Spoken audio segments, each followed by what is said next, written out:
very exciting edition of the Magic Sandwich Show, brought to you by the kindness of Live Life 8072, who has stepped in for Tony, who unfortunately can't be with us for reasons which are beyond me, but we're useless without you, Tony. This is what happens when you don't answer the phone. We're just useless.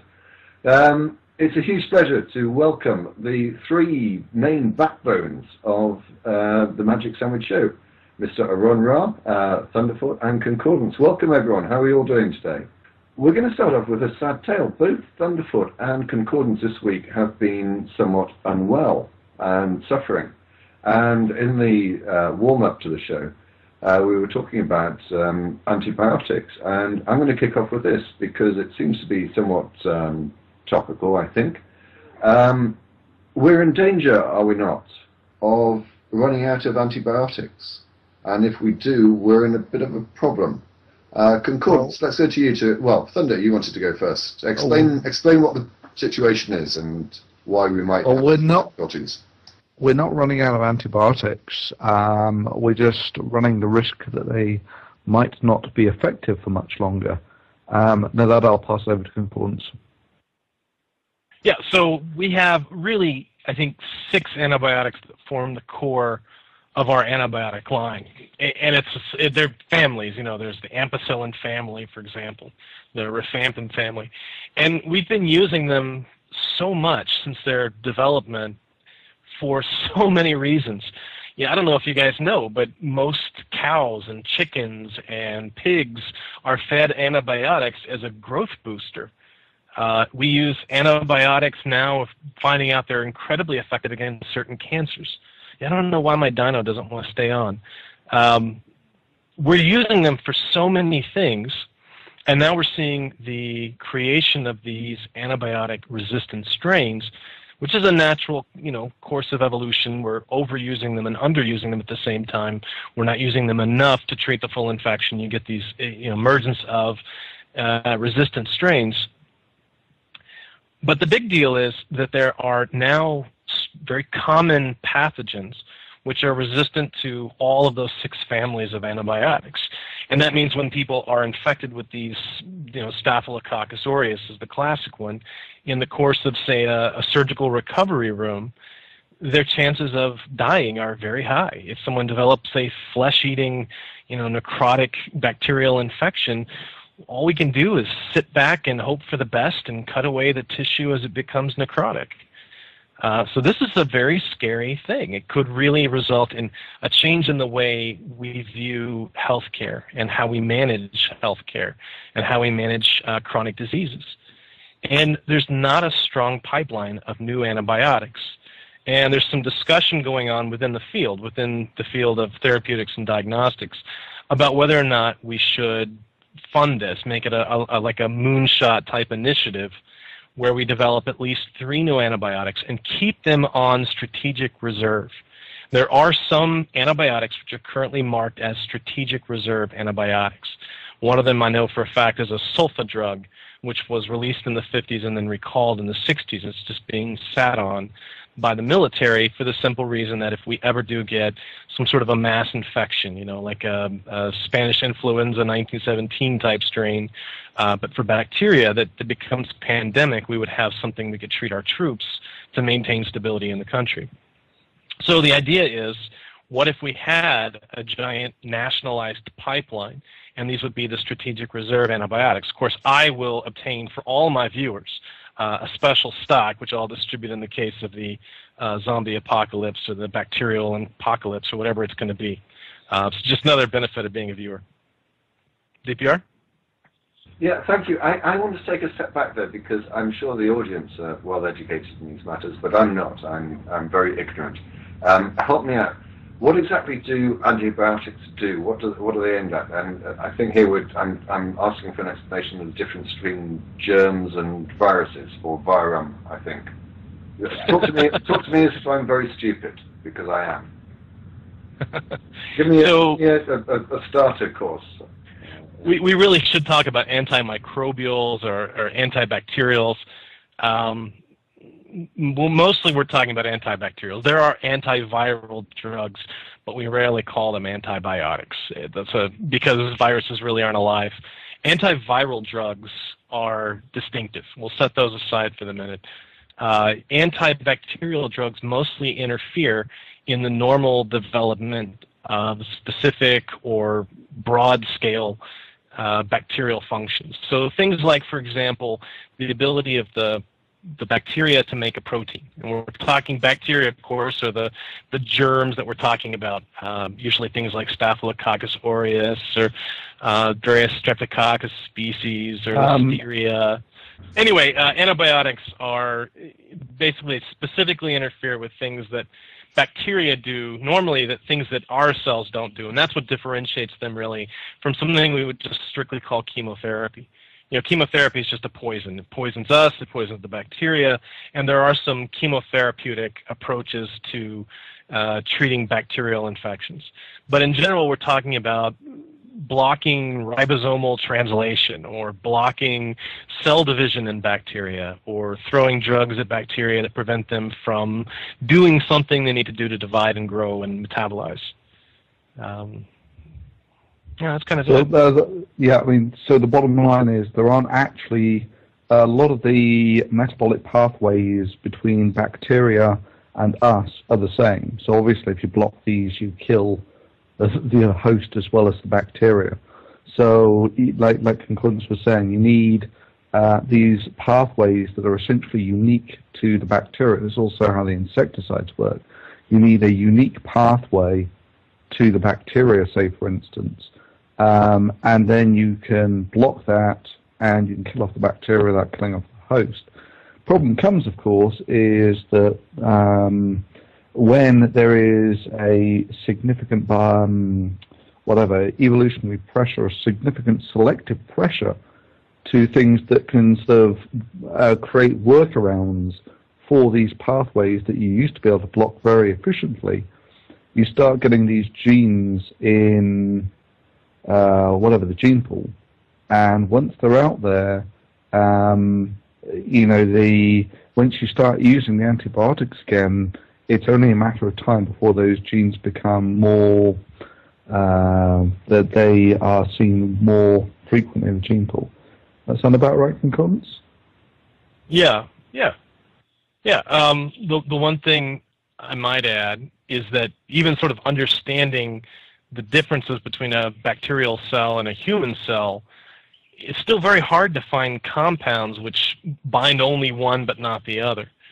And so what's going on in pharmaceutical companies, I should mention, you would think antibiotics would be a very profitable venture, and to some extent they are, but they're an acute disease. People don't take lifelong antibiotics. So there's not as much of a commercial motivation to a pharmaceutical company to develop an effective broad-scale antibiotic as there is to develop, say, a cholesterol drug, because a lot more people are going to end up taking a lot more cholesterol drug over the life of that drug cycle. So it almost is going to have to be subsidized. But even knowing the basic research is not enough. We then also have to commercialize and implement that knowledge into something that can treat bacteria. I'm acutely aware that 2 shows ago we had Greenman on and we were talking about global warming, and we finished the show with me asking him for some optimistic outlook, and he basically said, yeah, the optimism is that we're all doomed and everything's going to get a lot worse than people think.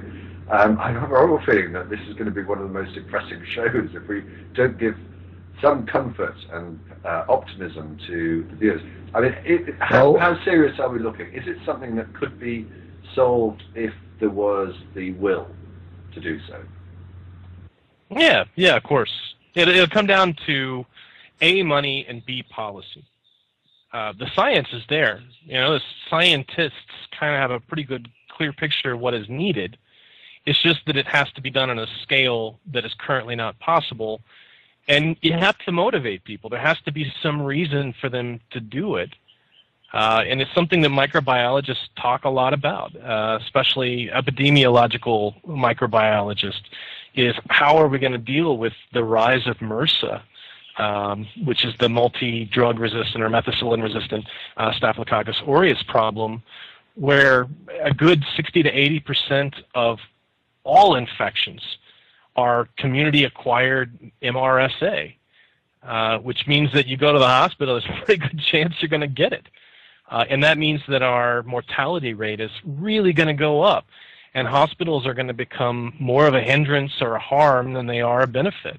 And that will probably lead to a small collapse of the tertiary care type facilities. You'll see fewer and fewer people wanting to go to the hospital because their chances of dying there are much, much higher.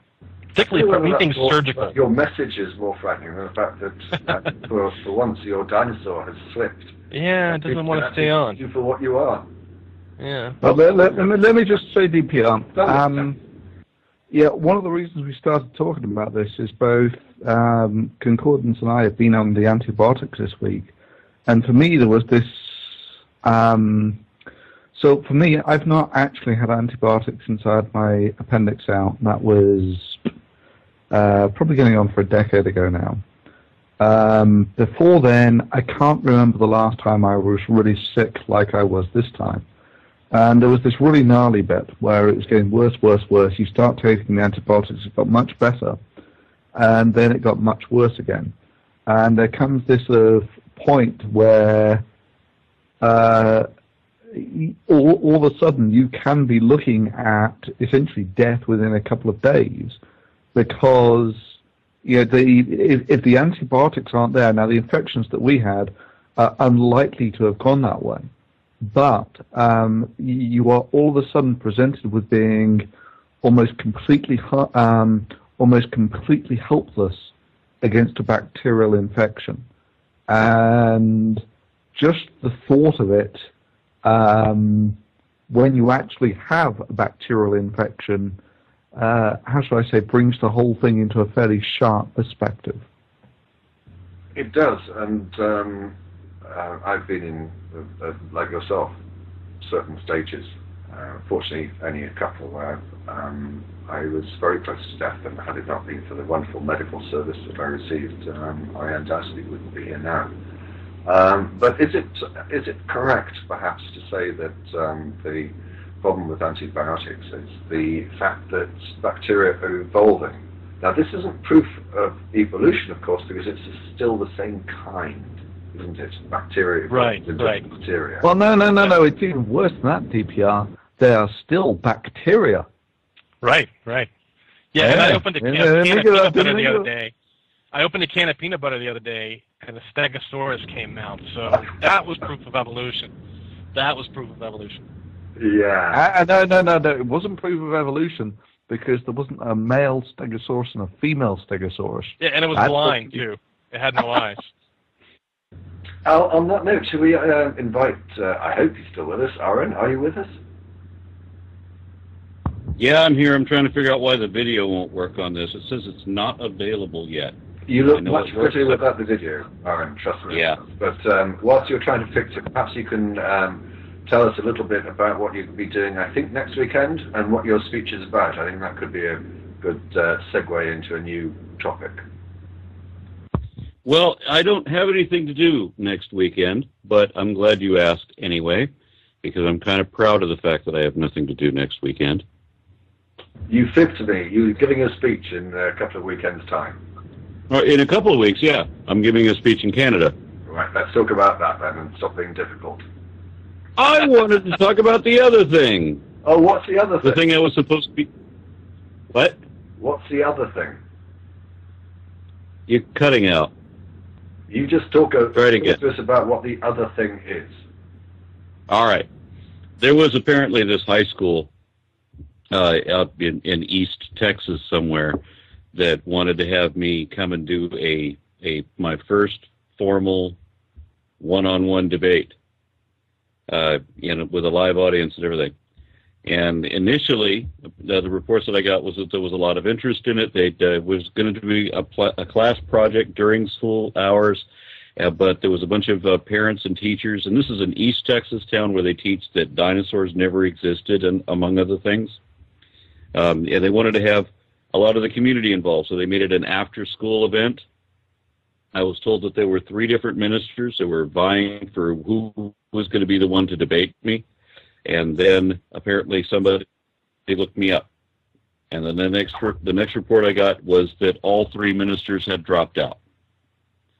They said that they needed a professional apologist. And so far as I understand, they got some limey English-speaking person to deal with you. Who apparently has a posh voice. I thought, hang on, I fit all these criteria, didn't he? Do you remember what city it was? Yeah, it was Lufkin. Yeah, I grew up not too far from Lufkin. Yeah, Lufkin is a low IQ city. I was really looking forward to this. I mean, I was absolutely salivating over it. They wanted to do the debate on the topic of the source of morality, and I was all for that. And my wife said, no, don't do that because that's the one they think is their strong point. And I was convinced, having seen the way other atheists debate this point, I was convinced that I would be much better. The 3 ministers, as I said, dropped out. They just said they needed a professional apologist. They eventually got somebody. It took them a week or 2 to get him. And then I heard that, eventually, when they had finally sorted out somebody that wasn't going to drop out of debating me just because he looked me up online, by that time, they had the venue set, they had the date set, everything's in place, and then the school said, you can no longer use our auditorium. And one of these, the surrounding churches, or one of the neighborhood churches, that said if they have any problem or if you need more space, you can use our place. But then they had removed their offer as well. Nobody wanted me to debate in Lufkin, Texas. The report that I got was that community did not want to see both sides of this discussion, at least so far as I can tell, if I was involved.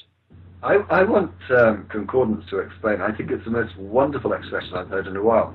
A low IQ city. Explain yourself. What was it, Lufkin, a low IQ city? It's that whole area. So I grew up somewhere in the vicinity of Longview, Texas, which is it's sort of the greater metro area that Lufkin's a part of. That whole part of East Texas is really low-density communities, small farming communities, and logging. It's a very blue-collar area, and very Baptist, very fundamentalist Baptist-dominated. I went to a Methodist church, and they called me the atheist kid because I wasn't a Baptist. And we had all the great Baptist jokes, why do you take 2 Baptists with you when you go fishing? So that if you only take one, they'll drink all your beer.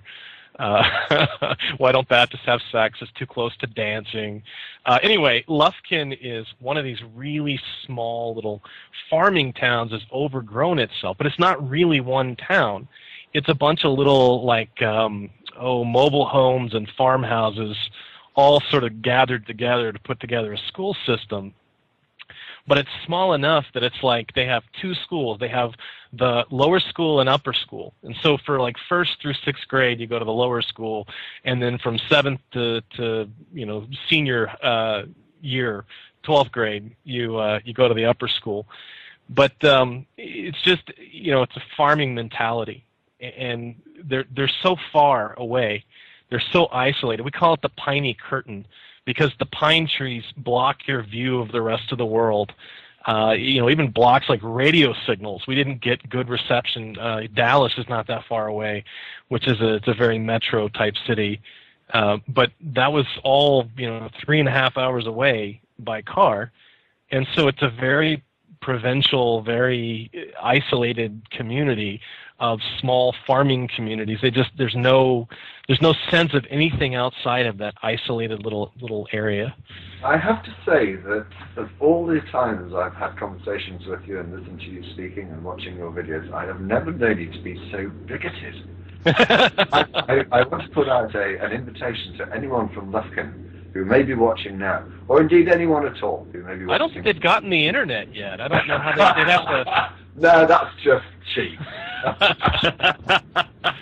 No, I think they'd have to, Before we move on, anyone that would like to join us, and I see that I am already getting a few contact requests. Anyone that would like to join us to defend Lufkin or to discuss any of the topics that we are mulling over at the moment, or indeed anything that you would like to raise yourself, send a Skype contact request to Magic Sandwich Show, all one word, and include in that, please, if you could, the gist of topical question that you'd like to ask. If you simply send a request without that information, it will be ignored.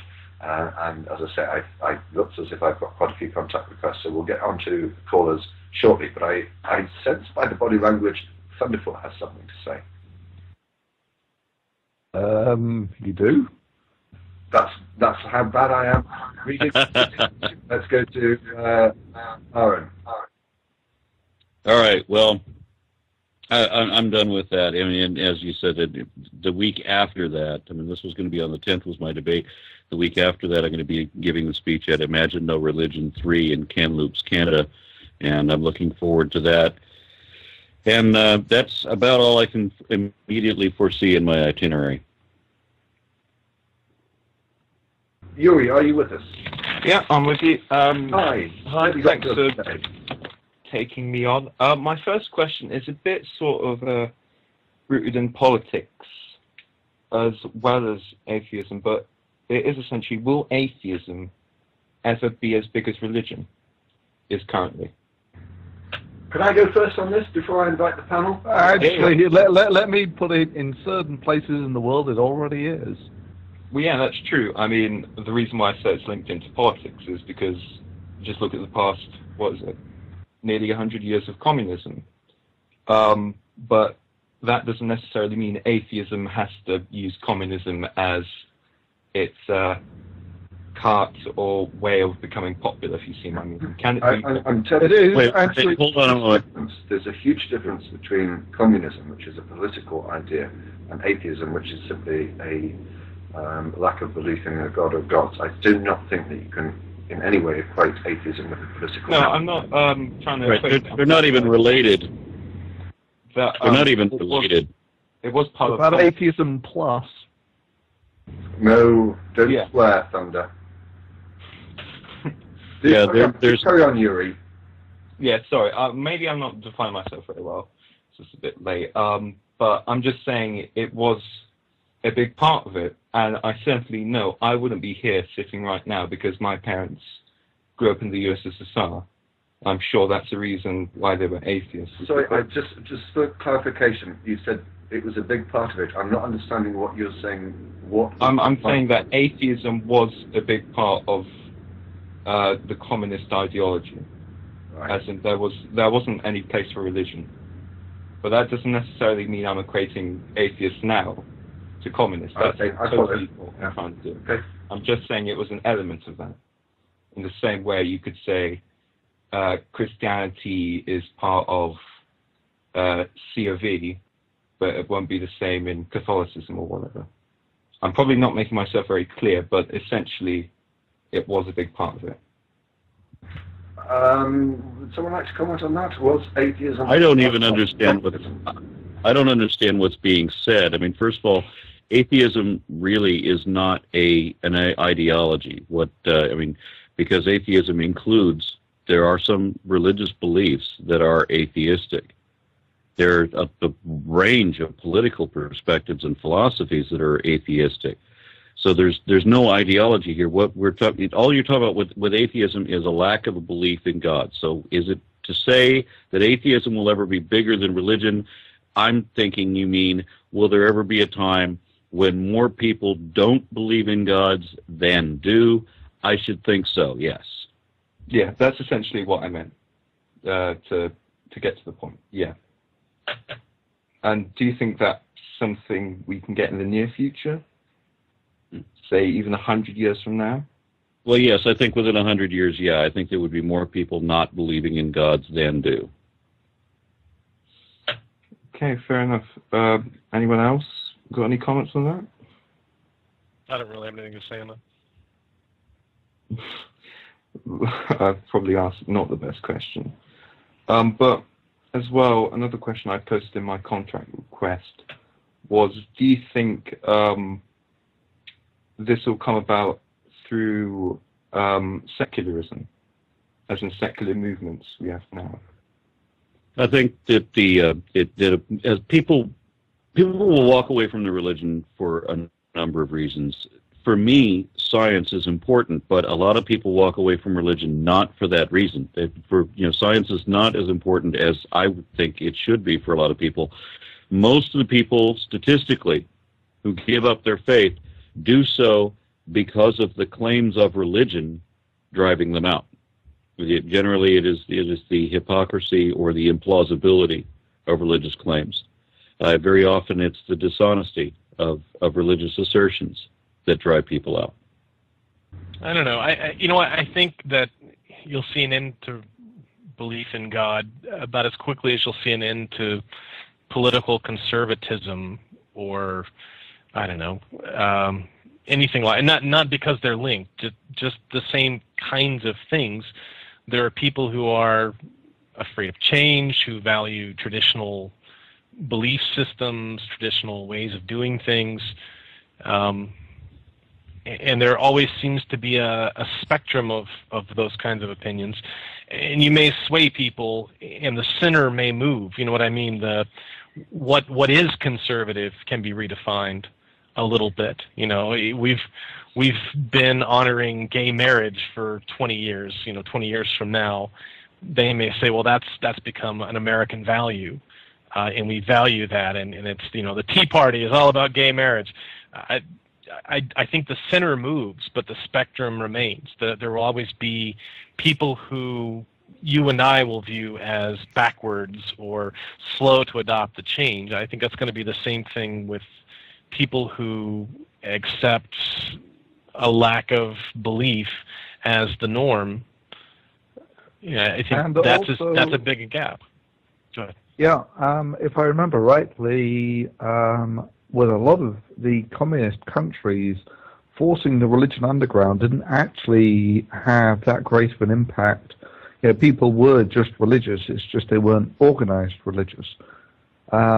Which, if I remember rightly, after the fall of communism, Poland became a very Christian country, like hugely Christian. I forget what the percentages are, but and it was adopted far quicker than, it was basically as soon as communism went, the church, they all said they were Christian again. I'll just see if I can find that. Someone else take it. Wasn't it true that Stalin reinstated some of these churches? Religion, Stalin basically, there'd been the drive for atheism prior to the beginning of World War II. But then after World War II, religion came back with a vengeance. And Stalin dropped the campaign for atheism for obvious reasons. There were bigger things. People wanted if it was going to make them fight in the Great Patriotic War, so what? Okay, you're Christians. Now, go kill your Nazi, Actually, let me just bring in this. I've now got the statistics. Poland is 95% believe in religion of one sort, 91% Catholic, and then bizarrely enough, if you actually got a map of Europe up, what are the two? It's the one to the south is the Czech Republic, is one of the least religious countries in the world, and that one's Sweden, by the looks of things, also looks like it's down in the 20s to 30% believe in religion. So, these are, in fact, even Germany looks like it's only about 50%. So, even within Europe, you get some of these, oh my word, Chrissy, Romania. Romania is almost black. So, where else Romania? Let me answer the second half of the question, which was 98% for Romania believe in something. Sorry. Let me answer the second half of the question, which was, how do we get there? What will be the path? I certainly hope it is critical thinking and skepticism that leads us there, that you're talking about, getting the entire population of Earth to think skeptically and critically about what they believe. And I think maybe that's the impossibility factor. I don't think that will ever happen. And so you'll have sort of non-rational, non-skeptical, non-critical atheists who just don't believe anything because no one else does, for social reasons or economic or political reasons. They're non-believers. And I think that's kind of what happened in a lot of these communist countries. Is, it wasn't like these people arrived at this conclusion through deep thought and consideration and skeptical thought. It was a matter of do it or die, or this is the party and you must, adhere to the party. I don't feel any better about that than I do about Catholicism. What's the point? People are atheists because there's no other choice. I don't feel good about that. So I would certainly hope that, it's not secularism that is at the barrel of a gun. I hope it's something that people choose to do. I would rather have 15% of the population arrive at it at the right reasons than have 95% arrive at the wrong reasons.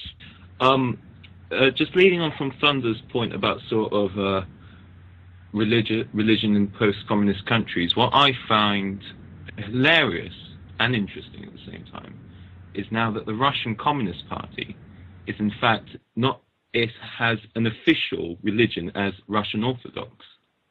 So I think this just shows that I think what Collins was just saying, most people weren't sort of atheists out of skeptical thinking and picking up a Bible and pointing out its flaws of the Quran or whatever. They just adhered to party line. And there's always these people, whatever country you get, will just maybe be sycophantic to power, whatever, and swallow whatever it is, whether it's religion or an atheist line. So yeah, I think for most of the time, if you looked at statistics in the 70s or whatever, then I think most of these atheists and so on didn't lose their religion or have an absence out of it of critical thought. It was the opposite, in fact. So in that way, atheism became a bit like a religion. Well, you silenced the panel, which doesn't happen often. Does anyone want to pick up on that point, Tara? I'm trying to figure out how a lack of belief in God, a lack of conviction, becomes a religion. Well, I'm not saying it became a religion. That's a not very good way to put it. It became more like not like an... No, I think I know what you mean. It's that people weren't actually arriving at this some sort of logical conclusion. It was basically what they were instructed to not believe in. Yeah, I mean, you were instructed. The dogma, if you like, was not belief in God. And most people, the problem that they have with religion is typically the dogma. And in that sense, you could argue that in Stalinist Russia, this was religion by dogma. This was atheism by dogma. Yeah, I'd agree with that, and that's probably what's contributed to such a large shift, the pendulum shifting the other way in post-communist countries when you look at how religious places like Russia are now. But then again, that might go the other way, because I've heard some things on the grapevines and relatives that people like Richard Dawkins and in general this type of conversation about religion is getting more and more popular, and people are becoming skeptical again and arriving at atheism through a logical conclusion, not just an illogical do what you're told fashion. So it's the pendulum's moving, let's just say. I worry about this quite a bit in what has been a recent discussion, and in fact, Aaron and I were talking about this before the call started. The line between what I'm going to call political atheism and skepticism. People who are part of a bundle of beliefs or positions, not beliefs, about, equality and social issues, and I'm not saying atheism plus, I'm just saying people in general who arrive at their atheism as sort of a reaction or an opposition to religious oppression, and they deal with the social issues involved, and that sort of leads them down that path of opposing religion for all the harms that it does. I never felt that. I never have felt particularly strongly about that. I agree. I want to fight some of those battles, but that's not what led me to where I am today. It was strictly a matter of my skeptical views, my rational, critical thinking, and I'm much more proud of that process than I am of the particular conclusions I arrived at. And again, I have, I think, less in common with a political atheist, someone who is much more about the social issues involved, than I am with someone who, is more about the science and the critical thinking and the process question. How do you arrive at what you believe or don't believe? Essentially, the way I got to my atheism now, you would think it was through my parents, because they were both atheists, and they were both raised in the USSR. But I don't know whether you could call them skeptical or political atheists, but I don't want to intrude too much on their stories here. But I'll just say that I was never raised an atheist. My childhood, I went to, I think, maybe 2-3 private schools, and then I went to a state C of E school. And to be honest, C of E is quite a soft version of Christianity, and maybe it's English bias, but I'd say the nicest version, if there is such a possible thing. And I remember there was one time when my friend came over, and she advocated sort of, we were 8, but she was advocating a creationist view of the world. And I kept saying, we came from monkeys or whatever. And the good thing is that my parents never supported me or supported her, and sort of just let me come to the logical conclusion of my current atheism. So I think what you should let people do is, as some of the people on the panel said, not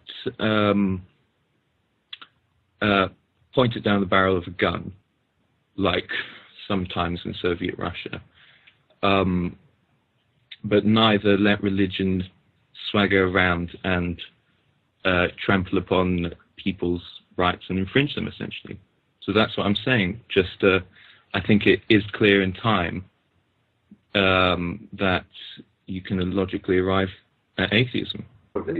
Church of England, you're right. It's so vanilla that belief in God in the Church of England is almost an optional extra. It's something like you might change, like, adding the curtains to your house or something. It's nice to have the God in the religion, but it's not, really necessary. That's how watered down the Church of England is. Yeah, I mean, I've often described Church of England, it's more of a social club where God is the colour of the wallpaper. Gary, it's always a pleasure. You can trust me entirely. Getting on. Can you hear me okay? We can hear you very well. I'm always somewhat frightened by what you're going to discuss, because you're I'm going to mostly some sort of trust with us, and then I think you look very curious. Let me finish. After you've been on the show, you always go off and make a video about us and saying how terribly you were treated on the show. So, what have you got for us today, Gary? Yeah, well, that's the game of argument, right? It's always from everybody's perspective. But yeah, this, it's kind of a serious issue. A YouTuber, a YouTube atheist, he was also an antinatalist, but a British citizen, was arrested in Indonesia in February for 2 marijuana joints and a little bit of dust. Okay, less than a gram of dust of marijuana. He's been in jail for almost 90 days now. With we have no contact with him. We're trying through the embassy, all the rest of this stuff. But he's facing 4 to 12 years in Indonesian prison for possession of 2 marijuana joints. I think it's discriminatory prosecution. I think it's discriminatory enforcement of the law. I've never heard of somebody for facing Indonesian prison for possession of marijuana. Okay, trafficking, yes. Possession, I don't know of any cases of British or American citizens being incarcerated in some of the worst prisons in the world. Well, I'm just saying, I think it might be a new trend. I'm just saying that my traditional understanding was that there was traffickers that faced this horror, okay, and that it wasn't necessarily just possessors. And so I'm just saying that these laws are incredibly draconian, and you know, I'm and other people are trying to fight a battle to stop this, and so I'm going more aggressive. There's some people who want to just, you know, try to do everything they can to get this individual person out. I want to get this individual out, but what I really want to do is say, no, we can't negotiate with these terrorists. This is a kind of terrorism, in my opinion. His life is ruined. The lives of all the people who care about him are totally disrupted. We're going to be financially and emotionally destroyed for the future, realizing that a friend of ours is sitting in this hellhole. I don't think we should have diplomatic relations with countries that do this for people for crimes that aren't even crimes. This isn't a crime against a human being. I'm just curious. Do you know what he was doing in Indonesia? Yeah, he works he's an English teacher, and he works abroad. So he's worked in Saudi Arabia. He's worked in all these other countries before, and he's apparently navigated these countries successfully. And maybe he was feeling a little arrogant, a little bit confident, and he didn't realize that he, you know, was going to get himself in big trouble. Yeah, if I remember rightly, all of the countries in that neck of the woods have very severe punishments for drug-related offences. In fact, if I remember rightly, someone was telling me one of these, I think it was Thailand, it might have been Indonesia as one of these, and when you're coming into land, you know, there's the polite little announcement of, you know, we hope you've enjoyed the flight. The luggage will be picked up at carousel number 3, and there is a mandatory death sentence for drug trafficking in this country. Yeah, I mean, so it really is, I don't know why, but it's way up there in terms of what they regard as... If I may, this is what I wanted to move on to with Gary, if I may, Gary. I mean, obviously, I suspect you're someone that doesn't believe that marijuana should be, or possession should be, a criminal offence, but just in more general terms, do you think that a country has a right to impose whatever laws it sees fit in that particular country, whether you agree with them or not?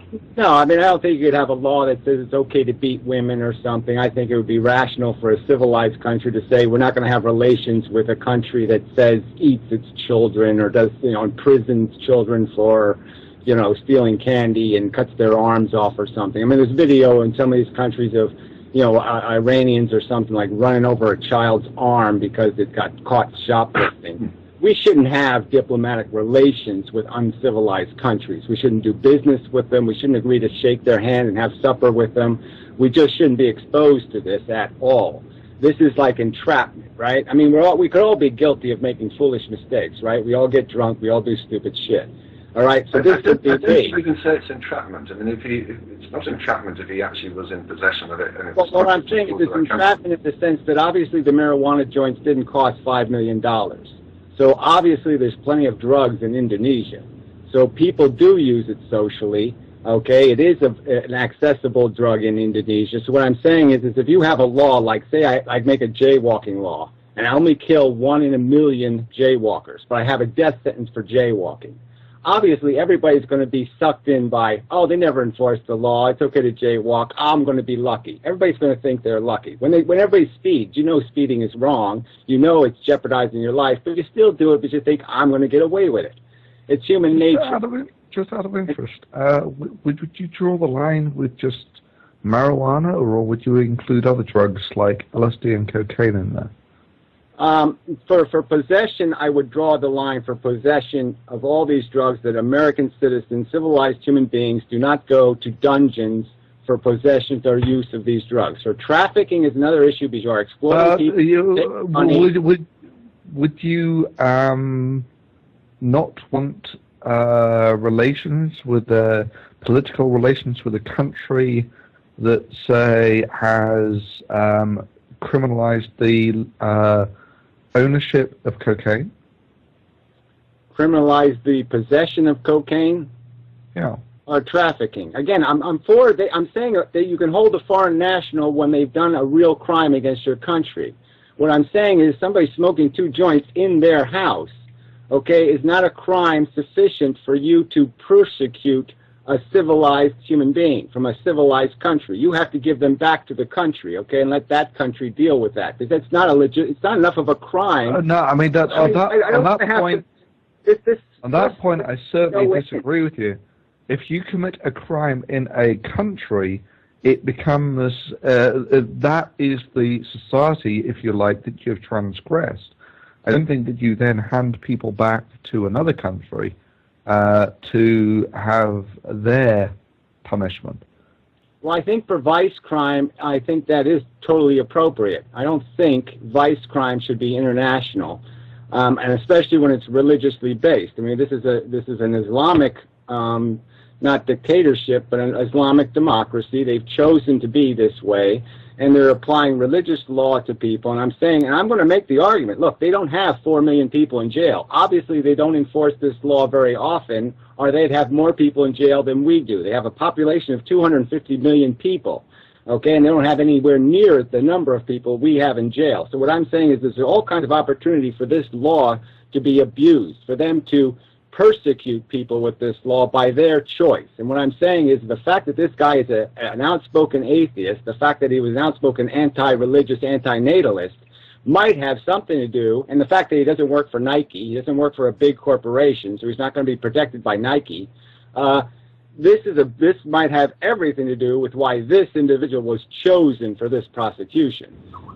It may do, but I don't think we can say for certain that it did. But just again, going back to a more general point, one of the things that you referred to was the conditions in which he was being incarcerated. I presume that you accept there are occasions when people should be incarcerated. Is it? And I know that it's not quite on topic, but you're happy with incarceration provided they're treated with dignity? Or not? Well, I think that's a first case rule. That's the reason right there not to have diplomatic relations with a country, right? These prisoners in this country are treated worse than the worst prisoner of war camps. Okay? Guantanamo Bay? Yes. Actually, I would go. They're not given clean water. They're not given utensils to eat with. They have to eat with their hands. They're in cells with up to 20. Should any country have diplomatic relations with the United States when it still has Guantanamo Bay open, where it tortures? Not only. I'm not going to defend wrong with wrong, okay? The fact that the United States government has been an asshole and bailed out of the Geneva Conventions and played this game of creating non-citizens, I think is equally wrong. I think we should be bombed for it or droned for it, all right? Whatever penalty you want to impose on us for it, I think it's absolutely wrong. And I think a country who's civilized should say, we won't have diplomatic relations with you if you're going to treat people like that. But I'll also make the argument to you that I'm quite confident that everybody we have in prison is treated well, and in most cases, they belong there. Okay, this guy is in a dungeon, the worst prisons in the world, for 2 marijuana joints. I'm saying that's not acceptable. There's no way you can describe this person into half of a criminal. Gary, at least he was charged and convicted by a court process. He hasn't been held over 11 years without charge. I'm going to go to concordance next, though, Gary, and then we'll come back to you. Concordance. So, Gary, strictly pragmatic. If you really do want to affect a change, and I think this is something you could absolutely do here, but it's not going to be on the international level, is I think your friend, looking back, would almost certainly not have ever gone to Indonesia knowing that this is the kind of treatment that they give to people.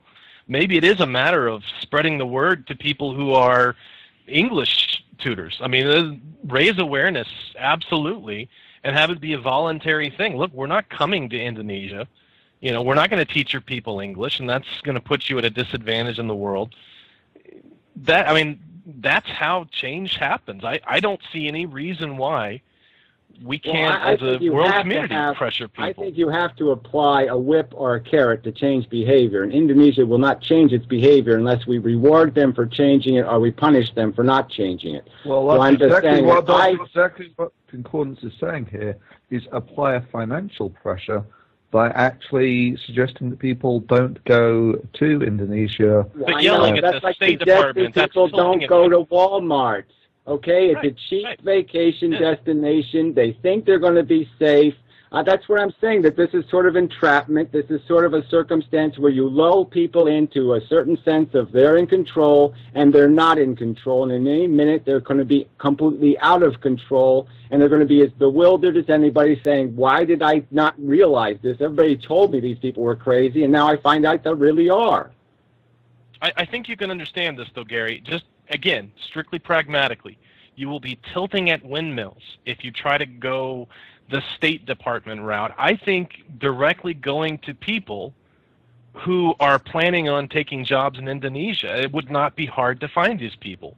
Well, and I'm making sure that go all for of me them know. personally. No, I don't understand it, okay? I don't understand doing nothing. So me personally, I'm not voting for any candidate ever again who doesn't want to take this civilization thing seriously and say, yes, we're going to use our power. We're the biggest guy on the block. We can reform these countries. We don't have We to can accept impose our will. the way they are. We don't have to accept being judged by religious lunatics, Right. okay? And I don't think we should be doing business with them. I don't think we should reward them for this insidious and insane Harry, behavior. didn't you just say that America deserved to be bombed with drone strikes to improve it or something? Yes, I just did. That's right, exactly. We should be taught a lesson. We should have learned from 9/11 that violence doesn't work, that we should find better solutions. Then why are you advocating that America should be bombed?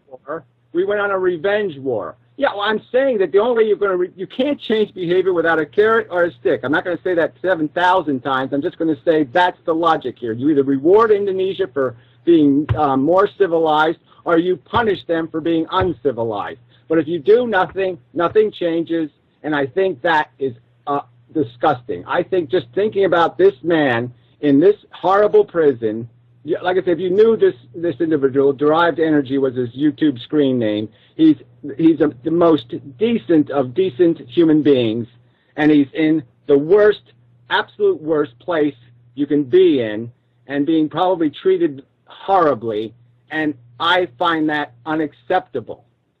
What I'm saying is people can control their own behavior, and one of those things is that they cannot go to Indonesia.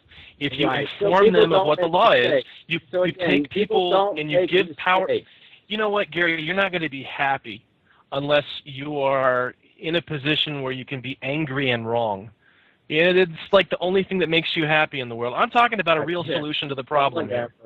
Right. You know, So go to these Indonesian foreigners recruiting. Give the world to Islam. You're just saying to me, no. No, Islam, let's make sure they're moral. Let's endorse their laws and endorse their behavior and say it's all okay. And we, as the most powerful, most civilized nation on earth, or at least pretending to be, we'll tell them what to do. We'll say it's okay. We'll tell them what to do, what laws they have that we allow. You're talking about the difference between telling them what to do and controlling our own actions. Witches. They're burning witches. They're not doing anything other than burning witches, and I think we should tell them burning witches is stupid. Okay? Your God doesn't want you to do this. Mohammed would not want you. What would Mohammed say? Mohammed wouldn't say, torture him. Mohammed wouldn't say that. Gary, we've gone a little bit off topic. Actually, can I just witches? Let's keep. Let me just put a point in here. It would maybe make more sense if you cleaned your own backyard before worrying about other people's. That is, it would make more sense if you actually worry about the plank in your own eye before the splinter in your neighbor's. And in many ways, the Supermax prisons are probably one of the most insidious punishments that there is around, where for 23 hours a day you're basically locked in some concrete shoebox. I mean, does this not actually strike you as a problem closer to home that you would have a better chance of addressing than trying to address the problems in somebody else's? There's not too many decent men in an American prison. I'll make that argument in the defense of the American prison system, is there aren't too many decent human beings in our prisons. You usually go to prison when you've done crime more than once, and you've done a crime that basically does brutalize some human. You've gun warred for your drug lording, for your other bullshit abuses of some civilians' rights. I'm saying that a guy smoking 2 joints in his fucking own house in another country shouldn't be in a dungeon. Yes, but my point, going back to where I started from, and this is why I did raise this point, I asked you whether you thought it was appropriate or acceptable for a country, a state, to make its own laws, whether you disagree with them or agree with them or not. And I thought you agreed with that. Now, when it comes to treatment... No, I didn't agree with that. I said I don't think they should be able to kill their kids or beat their wives, and I don't think they should be able to put people in dungeons for smoking marijuana. I don't think they should be allowed to do that. Term, and this is why, again, I asked you the next question, which I did, which is whether you think that incarceration is acceptable if the conditions in which they are held are not draconian. Now, well, not for this crime. Not for this crime. No, I'm not for. I'm not for the drug war period, and I'm certainly not for it based on some sort of religious notion that Mohammed says so. Okay, then I'm really against it. Mohammed that's saying so. It's the laws of that. It is. It is in Indonesia. It is in Indonesia. I'm afraid not. I'm afraid they consider it offense against God. Okay, that's what they consider it. Yes. All right, Gary.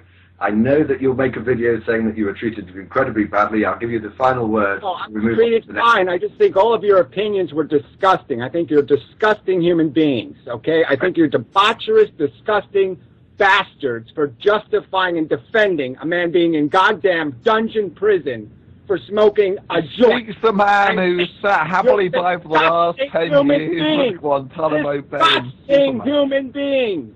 Okay, you don't need to make a video, Gary. You've done it on air. Thank you very much indeed. We'll move on. And the next person that's going to join us is, I hope, Michael.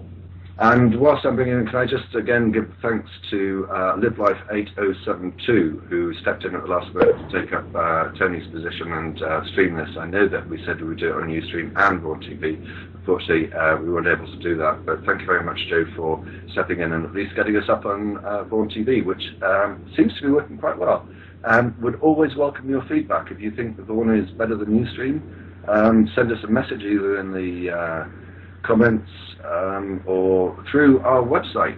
It's the best way to get in touch with us. I keep on saying this, www.magicsandwichshow.com. And also, news about future shows is always posted on the announcements page. And I know I'm not very good at these things, but there's an RSS link on that page. And if you click on that, then you'll get notification when we post an announcement about future shows. So that's the best way to do it.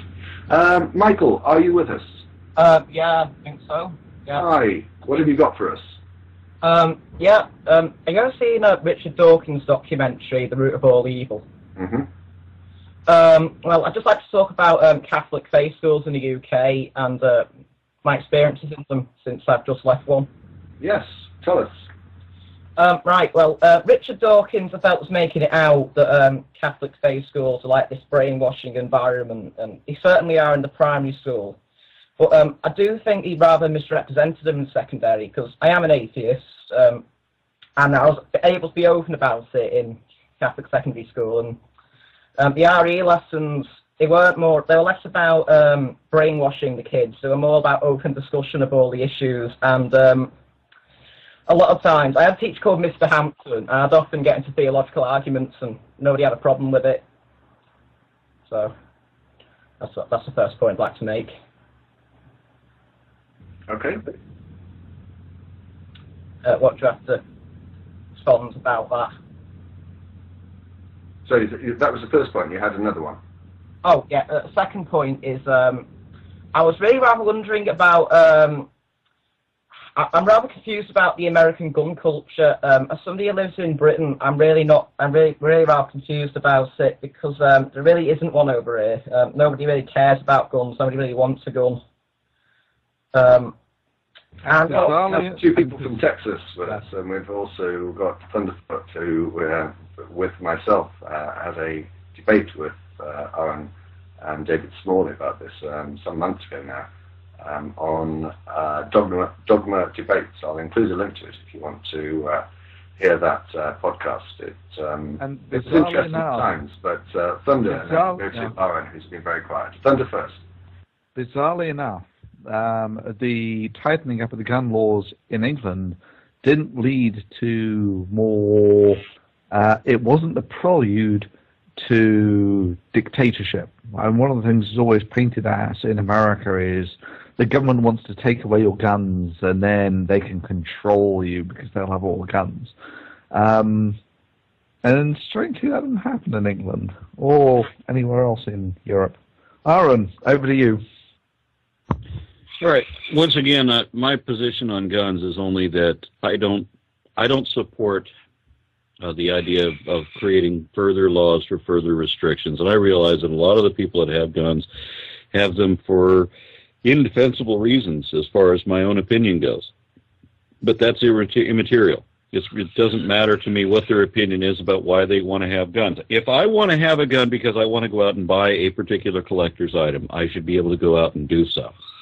Part of the arrogance of being an American is that I ought to be able to buy most of the things I want, and that there's a responsible way to own some things. That a handgun or a rifle or something like that, you can own them responsibly. It's not like nuclear weapons or ricin or any of that sort of nonsense. So I don't understand why there has to be restrictions against owning guns. The debate that I had with Thunder, well, actually not with Thunder, but more with DPR, was that DPR kept asserting that we should find some way of ridding America of guns. And that was the position I was arguing against. Actually, just to briefly retouch on the debate that we had for those who weren't actually there. You say that you can't responsibly own ricin. This is just not true. I mean, the thing about many of these guns is they're limited in their purpose. Yeah, in arguably their prime use is for killing lots of people. And there are limited reasons why there are costs of having things like that in society and benefits. One of the benefits is you have the extra freedom. One of the costs, of course, is that people can get their hands on these sorts of things. Now, you say that as a responsible American, you should have the right to these things, but for some reason, ricin, which I would argue is you can own ricin responsibly, but why shouldn't you be able to do that as an American? I'm not going to make an argument for ricin. I know that for every reason that you would conceivably want to have a gun, now most of them are going to involve something having to do with the craftsmanship of the item and the way that it's manufactured and collectability and a number of other reasons that ricin simply doesn't qualify for. Doesn't qualify for you, Aaron, but you might. Yeah, I mean, this is the thing. You're not a chemist. So do we have to make a straw man argument, or we make it's not possible to address the one that I'm actually talking about? We have to put it into some ridiculous hyperbole. I mean, is really that what is required in this case? Because I mean, we can always replace. If somebody wants food, we can replace it with cigarettes. We can change the meaning of everything if we, but I wanted to stay on topic for the sake of the guy's question. No. I mean, this is the thing, though. Well, what is your problem with people owning nerve agents? I don't have a problem with people owning nerve agents if they use the same restrictions that I supported for the ownership of guns. Right. Then why am I not allowed to? I mean, your position is now consistent. Why do most Americans not have this same consistency with owning things that are limited in their use? And someone's typing. Yeah, Michael, we will come to you in a second. If you could just mute yourself if you're typing, because we do get the keyboard coming through in like a drum machine. Do carry on, Thunder, and then we'll come back to you, Michael. Now, what Aaron's now put forward is a coherent and consistent position, which is, it's more towards the libertarian. I don't have any problem with it. But the thing is that most Americans will argue that you shouldn't be allowed to have things like nerve agents. Once again, if you have a control situation wherein, for example, if I'm going to apply to have weapons, and I need to have, for any given weapon, there's going to be a judgment of what's required that I demonstrate to show that I can own whatever that is responsibly. There are going to be different criteria for different types of weapons, and for nerve agents and that sort of thing, you're going to have to show different facilities, possibly even motivations in some cases, other justifications that you're going to have to show. I wanted to have simply a change in the way that we rate someone's mental aptitude or capacity when they're owning certain weapons. Like, if you're going to go buy a deer hunting rifle, there's probably not going to be a whole lot of criteria on what you're trying to get. If you want a submachine gun, well, then we're going to be more interested in your mental aptitude. That's, I think, reasonable. We don't have a way of estimating people's mental aptitude. That's why Alex Jones lives in a house of 50 some odd firearms, and he's completely batshit crazy.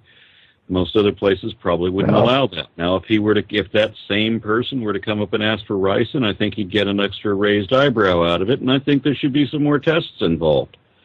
But let me just throw in a little thing about Alex Jones. For all of his 50 guns, is still no closer than one laser-guided bomb from being able to defeat the government. Michael's keen to come back. Michael. What I was wondering, right, can you hear me all right? Yeah, I'm sorry that Thunder won't let me explain the American situation because he wants to hyperbolize it into something else that's unrelated, like nerve agents. Thus you will never get. This is not. I'm going to insist you pause because Michael's being desperate to make a point, which is on topic. So let's stick with the caller, please. Mike. What I'm confused by with guns is. When people say guns kill people, people kill people. What I'm confused by is why do we need automatic weapons? Surely, I'm no expert on this, I'm not claiming to be, but surely it would work if perhaps people were limited to burst weapons, the kind of weapons where they're not able to shoot up a room before somebody can tackle them, perhaps get the gun off them. And, do you know what an automatic weapon is? You hold down the trigger and it fires the entire clip. That's no. Because the only way I can address this is from an anecdotal perspective. And I know people criticize me for that, but they ask me the position of an American regarding guns. The anecdote of my opinion is all I can give in the context of the question. There are only a handful of guns I've ever wanted or considered buying, and all of them are, I think, amusing only in their overkill capacity. I mean, like a friend of mine bought a snub-nosed Derringer that shoots 12 gauge, and the slug for the 12 gauge is the size of the barrel. I find that too funny. Obviously, novelty is one reason that I would want to own this gun, just for the sheer larfs of it. There's a couple of others that I would like to have that I think are probably only good for a zombie apocalypse. Do I ever intend to use them for anything? No. Am I seriously going to buy them? Probably not going to, because I don't have enough expendable cash to justify such purchases.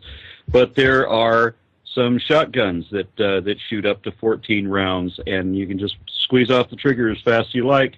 Semi-auto, I can clear a room. I mean, there's another one that has 99 shots of 9mm rounds. And this is another one that I find amusing that I would like to own. And I don't like the idea that the government would tell me that I'm not allowed to own them regardless of my capacity, regardless of my sanity, regardless of my adherence to what are already very strict laws in this state with regard to gun ownership. It's so restricted that owning a gun in Texas for the purpose of self-defense is pointless, because you can't get to the gun in a self-defense situation unless you have a conceal and carry license. It's the only way around it. So the guns that I would want to have would effectively be locked in safes on my property. Now, from a British perspective, from what I understand, you have a gun locked in somebody else's facility, like the city keeps it for you, and you get to ask permission no, to hold not entirely.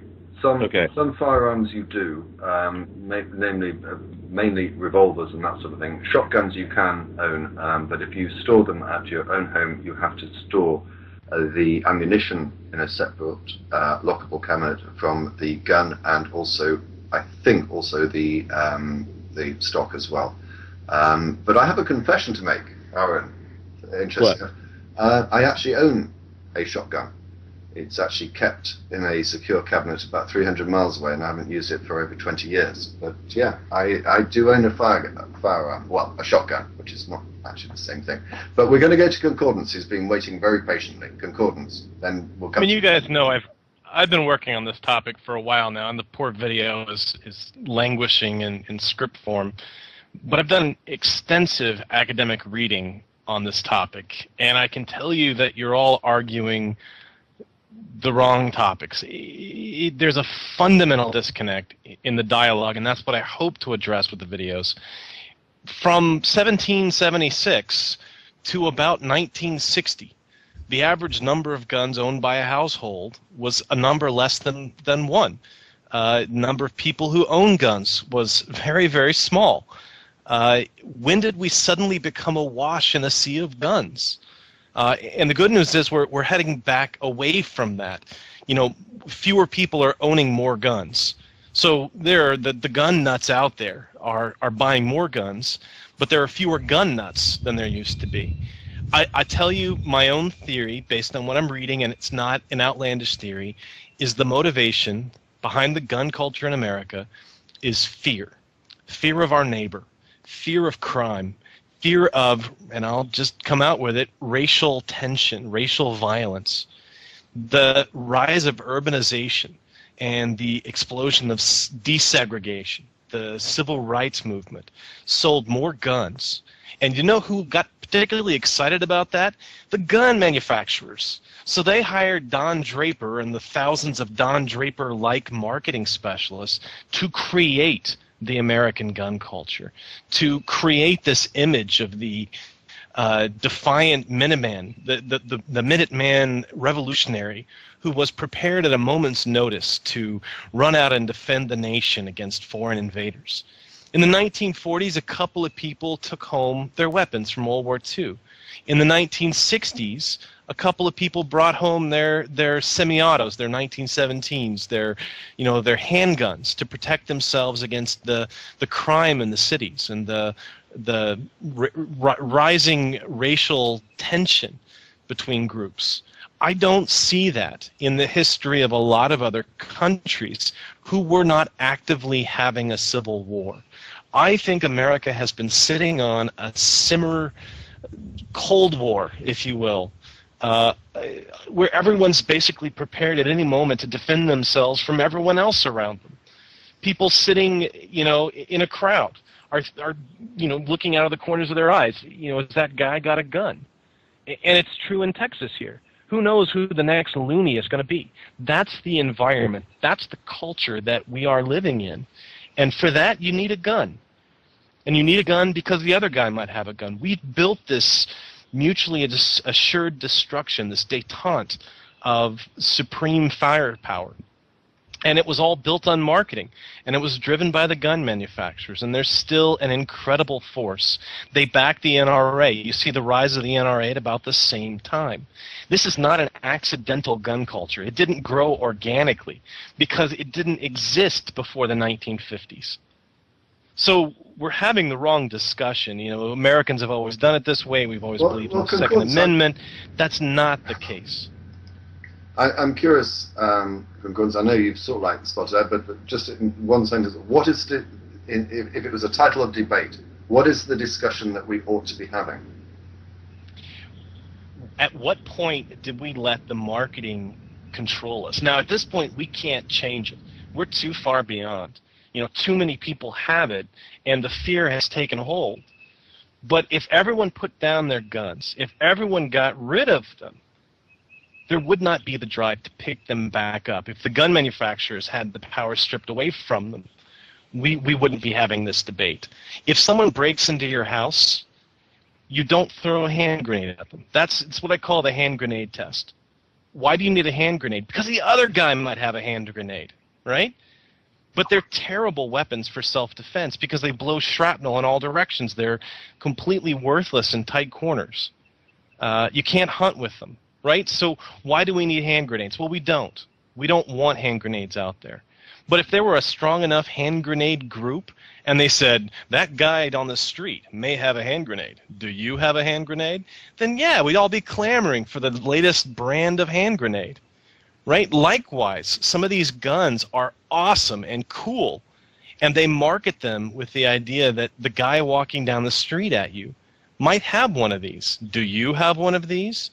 And that is what drives this relentless industrial marketing complex of gun manufacturer, NRA, and gun purchaser. The average person, the average member of the NRA supports the kind of gun control because we all see it as sort of a walking away from this détente. I'll put my gun down if you'll put your friggin' gun down, and we'll agree not to shoot each other. That's what we all essentially want, but no one can get there because there's a block. I'll tell you what, Kunguns, we might. I'm mad about all this. Yeah, we might dedicate an entire show to it, but just to remind people that we, Thunder and I, and Aaron and David Small had a debate about this a couple of months ago. I will include a link in the description when it's posted on YouTube to that debate where most of these issues were discussed. But the one thing I would agree with you, Kunguns, is it is such a cultural issue. It does cause huge problems, but I know that both Thunderfoot and Michael want to comment, so we'll go Thunderfoot and then back to Michael. Let me finish real quick. Yeah, sure. The hand grenade test is really a question of why is it that we want that weapon? You know, again, a hand grenade is custom designed to be bad at self-defense. Likewise, a number of the guns which are very popular are terrible self-defense weapons. They're too long. They have too much recoil. They fire too many rounds in too short a period. There are reasons why we wouldn't want those in the hands of someone only interested in self-defense. And if we have alternatives to those weapons, which are by their very nature safer for people to have, then I think that the law, the policymakers have a reason to step in because people on their own are not going to make smart choices about this. I honestly believe if hand grenades were legal and if hand grenade manufacturers had the same kind of marketing budget that the gun manufacturers have, that there would be a rise in hand grenade ownership. And I think that we have to look at the weapon and say, is this something that people need? Are there alternatives to this weapon which serve the same purpose as effectively? If we can apply that hand grenade test to a weapon and say there's really no legitimate reason for someone to want to shoot 100 rounds out of a cartridge. So your last point is very much where I stand on this, Concordance, that what it really boils down to is what properties do you want people to have in society? And one of the things that one of the barriers that guns breaks down very easily, one of the properties that gives people very easily is the ability to kill other people in society. And this is not really a barrier that you want to break down. And this is the bit that, Aaron keeps addressing this hyperbole, but it's not. How many other things like this would you actually want to encourage in society just to use your own arguments because they're novel, because you don't like the government telling you can't have it, no matter how much you adhere to the laws, even though the laws might be very restrictive and it might be locked in a safe on your property. All of those arguments you could apply to, Concordance essentially used hand grenades I use nerve agents. The reason I use nerve agents is because, I'm a chemist, and I know that you could want to own all of these things for novelty purposes and so forth. All right, they don't have that immediate cool feel, the mass appeal that guns have. But the bottom line is that, one of your arguments here, you might want to own it for the novelty. But the thing is that the calculation that you're doing in your mind is this ability to easily kill other people in society actually something that we want to encourage? And guns really do break down those barriers in a way that other weapons don't. Okay, it's Family Show Thunder. Put your weapon away. We'll go. By the way, just so you know, on the point that concordance was brought up earlier, that people want these things. They bring them back from war zones, and it gives them a sense of security. That's very much the reason that I have this. This is my going out into the wilderness knife, and it, makes me feel nice and safe. You must have a small penis. We'll go Michael, then Aaron. I'd like to go back to what Concordance was saying about the attitude towards guns that's built up. And in any ways, I guess you could say that it sort of developed as a parallel to the sort of Cold War psychology in the building up more nukes, in the same way that American citizens are gaining more guns, more powerful guns.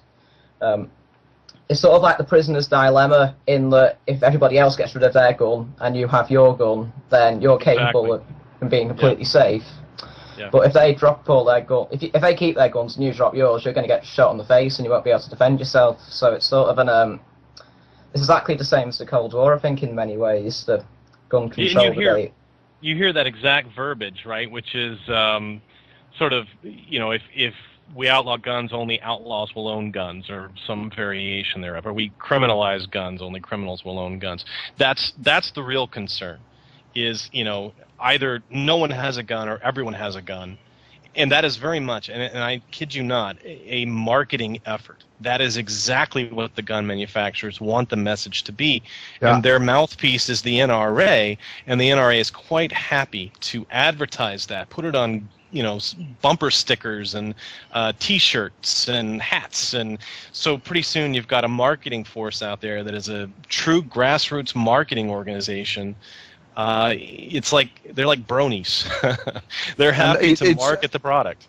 This is one of the arguments that exasperates me the most. Just finish my point? And very, very briefly, is this idea that we shouldn't outlaw these guns because then only the criminals will own them. I mean, if you apply the same sort of logic to anything in society, what's the point of outlawing murder because people who are going to break the law are going to break it anyway? A lot of things is people say that if you outlaw guns, only criminals will own them. But surely that would require a sophisticated black market in guns. And I can understand how black market could develop for drugs or for alcohol, as in the Prohibition era and the drug war. But with guns, I don't really see how there's going to be a market big enough to buy black market guns in such giant quantities for it to really be worth the time of criminal, drug lords. I don't see how it's going to develop because I don't think it's developed in the UK. I'm not exactly an expert on the subject. I have to say, Michael, on that point, I think that you've been somewhat naive. There is a black market in guns, and also there is a market in hiring out guns. It does exist in the United Kingdom. The penalties are very severe, of course, but don't be naive enough to think that it doesn't exist. It does. I've seen Snatch. One of the points that I remember that we discussed, it was very much towards the end of the debate that I've referred to, and again I'll post the links in the description when these are subsequently posted. But one of the comments that I raised with you in the course of this debate, Aaron, you were suggesting that you wanted to own guns because you were sort of like a collector, and they were interesting objects to you. And when I suggested to you, well, in that case, would you be prepared to have the firing pin filed away so they would be ineffective, not usable as a weapon? You said absolutely not. Now, this is something I couldn't understand. Well, that's exactly correct. I mean, You're either going to own the real weapon for its real ability and its real capacity, or you're going to carve one out of soap and pretend that that's just as good. Well, interesting, Polymath has posted in the comments some moments ago that now you can actually print off on a 3D printer a gun. Imagine when 3D printers become available to the general public. They are available to the general public. You can go out right now and print off a 100-round cartridge. You can. Anyone can. Absolutely, everyone in this country has access to a 3D printer somewhere nearby. And so any laws regulating the size of a cartridge are going to be doomed to failure. It's a legislative nightmare. Right. Okay, so here's the thing. Owen, I've got to discuss this point further, because this is new to me. I didn't realize this. Oh, yeah. Well, firstly, I didn't know that people had access to 3D printers. But and the people behind it are very proud of themselves for showing how ineffective laws can be based on technological moves forward. To me, it's taking the genie out of the bottle. Now we're all screwed. We don't have any way of restricting it anyway. Right? Just because you can do it, if you're not going to enforce laws, then yeah, obviously they're going to be ineffective, right? So you take any other example. If you don't prosecute theft, then obviously, what's the point of outlawing theft? Or murder, or ownership, right? If you can own these things and you're not going to prosecute it, then yeah, you're right. There's no point in having the laws. DPR, they're made out of plastic, a very high density plastic, which is for all the parts of the gun except I think for the actual chamber are identical. Can you choose the material? Can you, for example, put something into your 3D printer and make it out of latex? Do you know, I think penises were one of the very first things they made on 3D printers. I'm fairly certain of that, because that's the human species, isn't it? Yeah. I wasn't thinking about that at all. Michael, let's go back to you. Well, I thought we were supposed to go to me. Oh, I'm terribly sorry. Yes. Right. Then next. Then so to Michael. let's say that I suddenly have enough money that my trivial expenses, every little whim that I want to do, I can suddenly do, and I don't have to explain or justify or weigh the values of it. There's a handful of guns that I would go out and buy right away.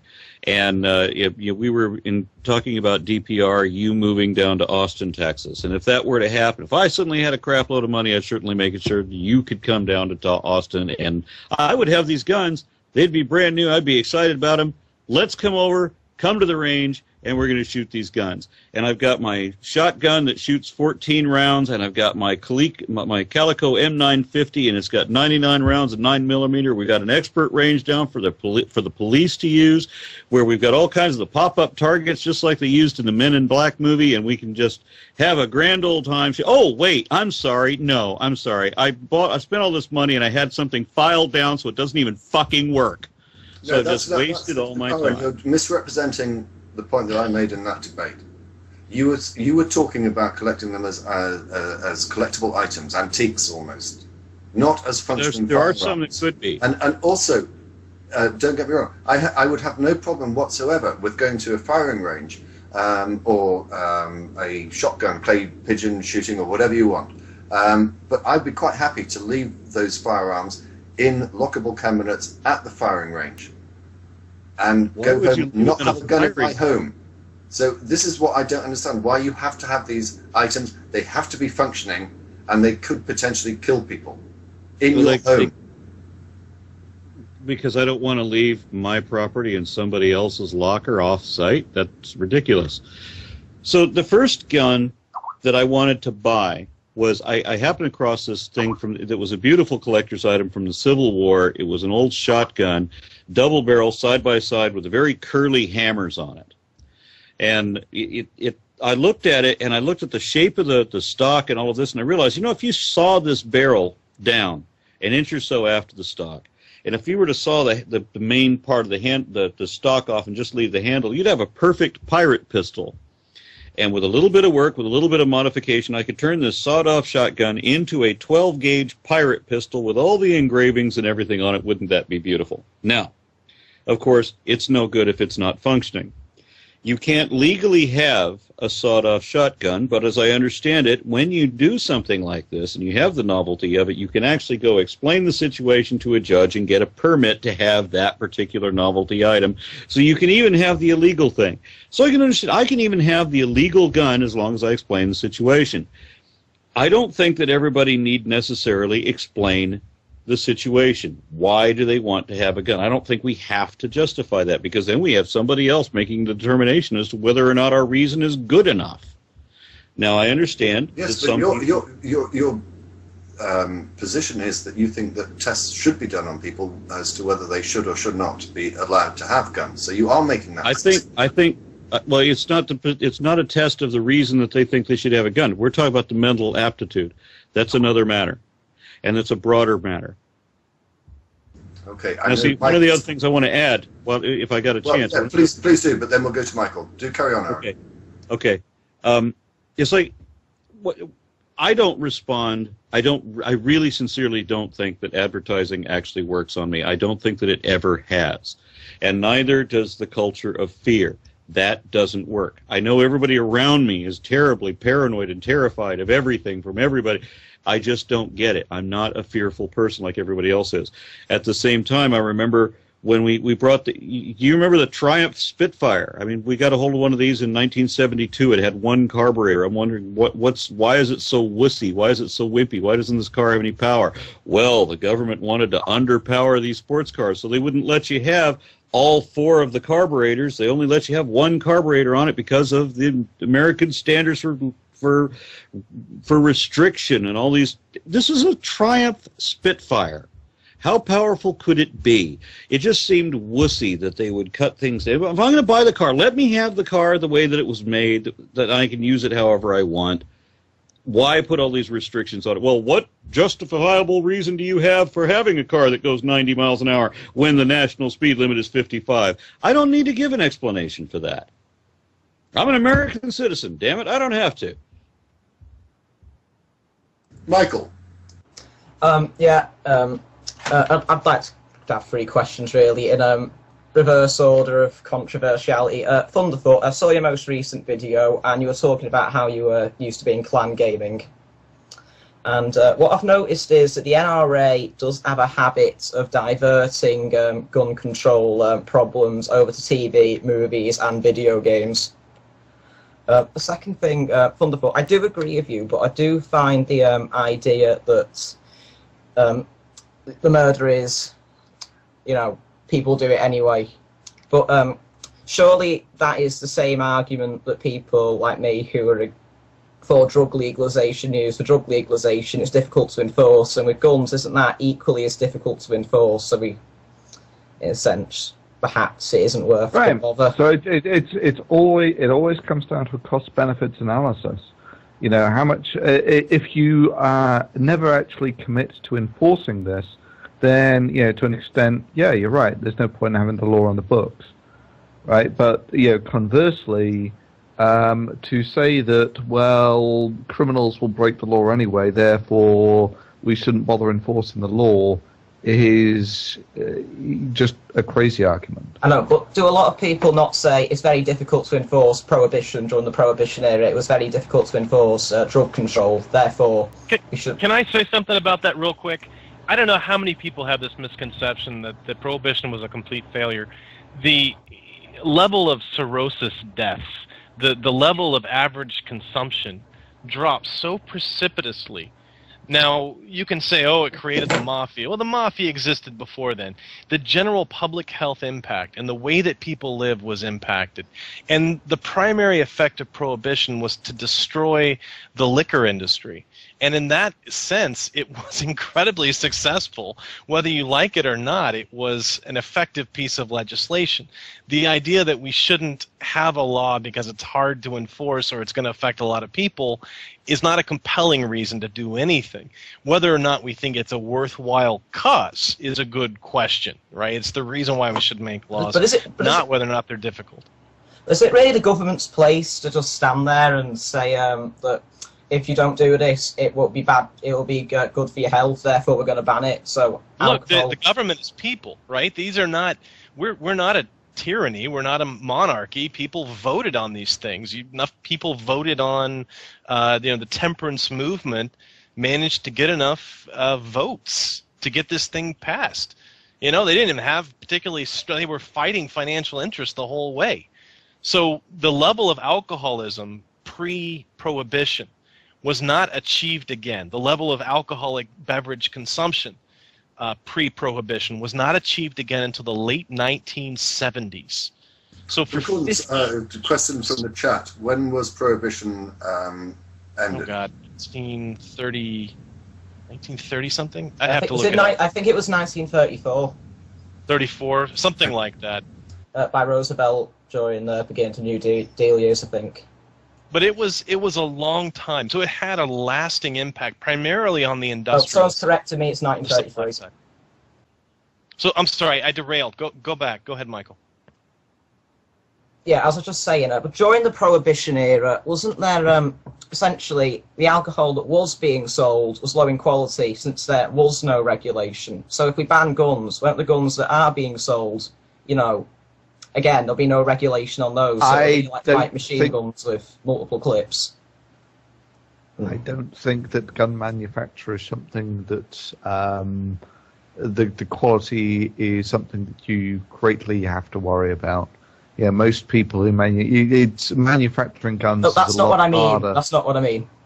What I mean is, currently you can get your normal assault rifle, but what if it's like, I don't know, light machine guns with incendiary ammo, shotgun attachments, insanely deadly weapons that wouldn't be allowed in anybody's hands that they're getting because it's irregulated. Do you see it becoming a black market? I mean, I'm sorry, I don't fully follow your point, Michael. Is that the problem in the UK?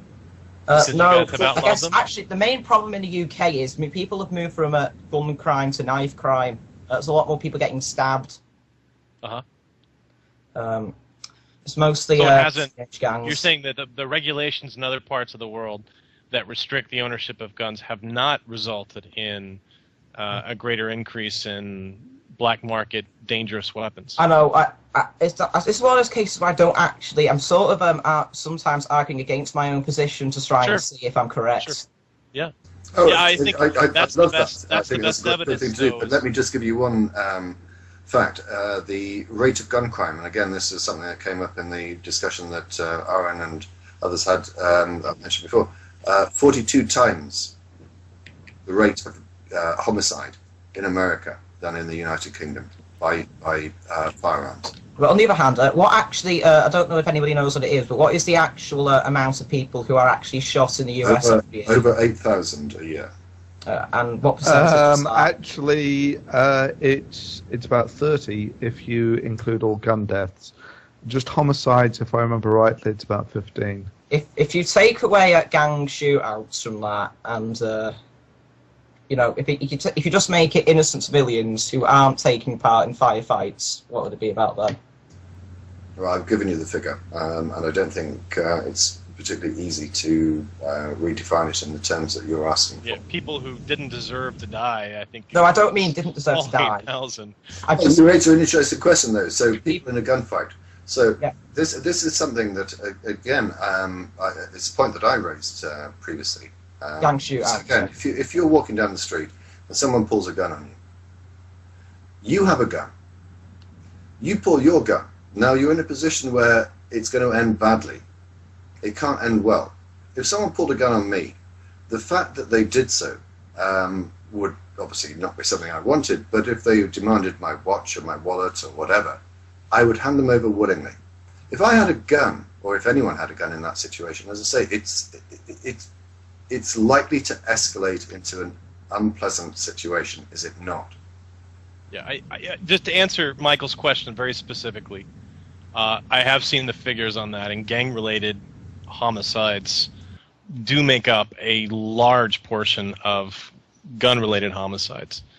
It's true. I mean, it is largely a factor of gangs and gang violence and territoriality. So what I'm saying is perhaps regulating the civilian market for guns, perhaps the actual deaths it causes, is it really worth it? Because tea cozies kill about 20 people a year, but should we ban tea cozies?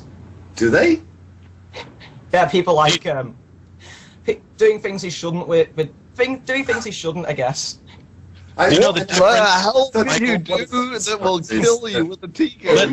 let me respond to this. The difference between any examples like this, and I've read this trope with, you know, the number of people killed by kitchen knives, the number of people killed by whatever, slipping in the shower.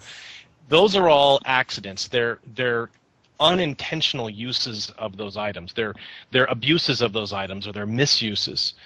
The only use of a gun, besides target shooting, is to put a pellet in someone else, right? So the proper use of a gun results in 8,000 deaths a year. The proper use of a tea doily is 0 deaths a year, right? It is not designed to kill people, and I think that is one of the most fundamental concepts that is missing when you talk about the number of people killed by cars. The purpose of the car, if it's used properly, it kills no one. If it's used improperly, it kills someone. If you use a gun improperly, it doesn't kill anybody, right? If you use it properly, then it kills someone. Hunting is arguably the dual use for guns, but I would agree that the majority of these, the guns that we're specifically talking about, them, when you're using them correctly, yeah, they have limited functionality like that. Yeah, no one picks up a tea doily with the thought, hey, I want to kill someone with this, because that's not a use of a tea doily. You're completely ignoring the combat tea doily. Let's speak to Arlo. The armor-piercing cyanide-tipped tea doily. It reminds me Arlo, of are you this with world. us? Yes, I'm with you.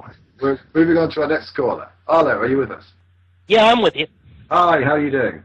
I'm doing pretty well. How are you? I'm very well indeed, and I'm intrigued by your question. It's one that I've discussed before, but you hit us with it first. All right.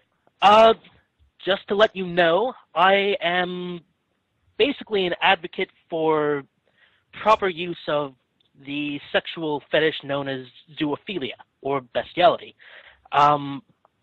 Now, I can understand why that should be immoral from a religious perspective, but I just don't understand. I'm a secularist myself, and I was wondering why it should be immoral from a secular perspective. Out of interest, just so we're clear. For me, because this is something that I have on another show, not this one, I think, talked about, whether bestiality can be said to be morally wrong. And some people have raised issues of consent and whatever, but animals on the whole, we tend to breed, kill, and eat. Yeah. If you think that, you know, we do that, we kill them and we eat them, what's wrong with having sex with them along the line?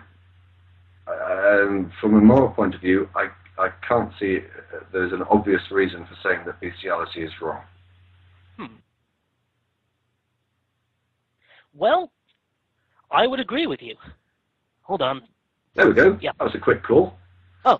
I thought some people might have something to say. Thunder, I think you did. Yeah, only, well, firstly, concordance is left, but I think that's because dinosaurs are animals.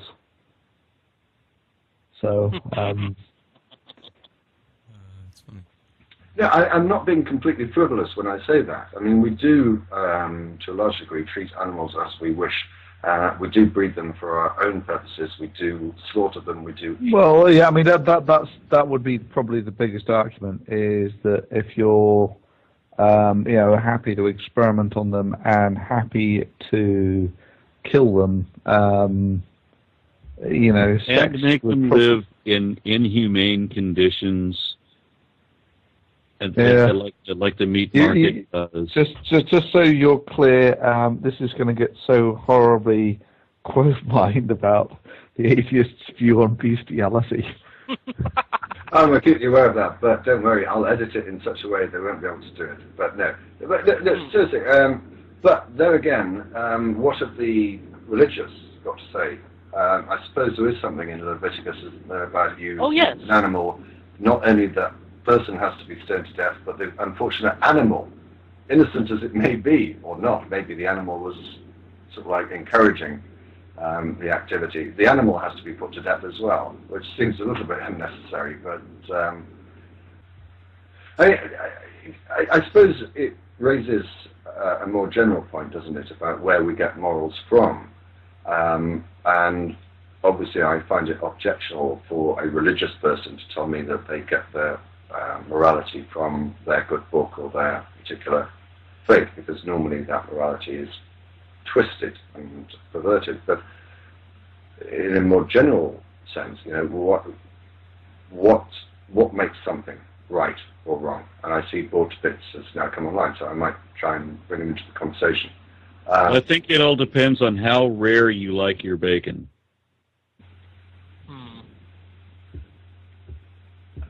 Do you want to expand on that, Alan? No, my wife pointed out what is sadly, in this case, a moot point, that bestiality is wrong because the animals cannot give consent. But yes, but I've heard that argument before there, Aaron, and the problem I know. They do not consent to being slaughtered and being eaten. And they don't consent to the living conditions that they're in.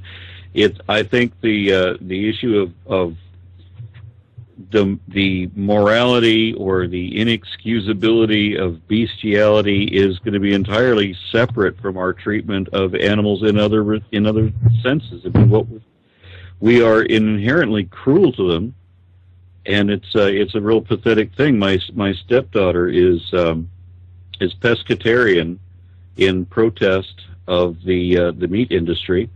My son is becoming an activist against the meat industry. He would like to compile a series of videos promoting animal rights in various capacities. And I can't...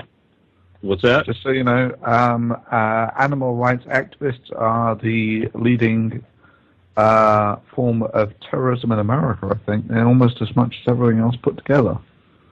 Really? Absolutely.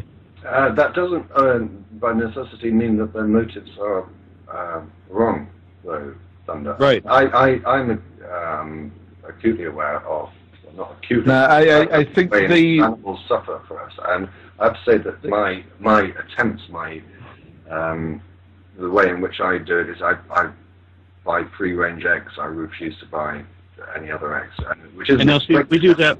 We do much the same thing here. My stepdaughter will eat meat products only if the labeling or the retailer can show something to imply that this was a free-range animal, that it was raised open range, you know, not in cages. You know, there's labels from certain food industries where you can get where there's no cruelty involved, and we certainly don't want to do anything like what Kentucky Fried Chicken does with all the horrors about, you know, the way that they handle their chickens, or the way that pigs are kept in cages so that they can't. So yeah, but there are two things here, though. First of all, there is an anthropomorphization of your food here. That, you know, the way the chicken brain works is akin to the way yours does. That it actually feels, it experiences the world in a similar way to the way that you do.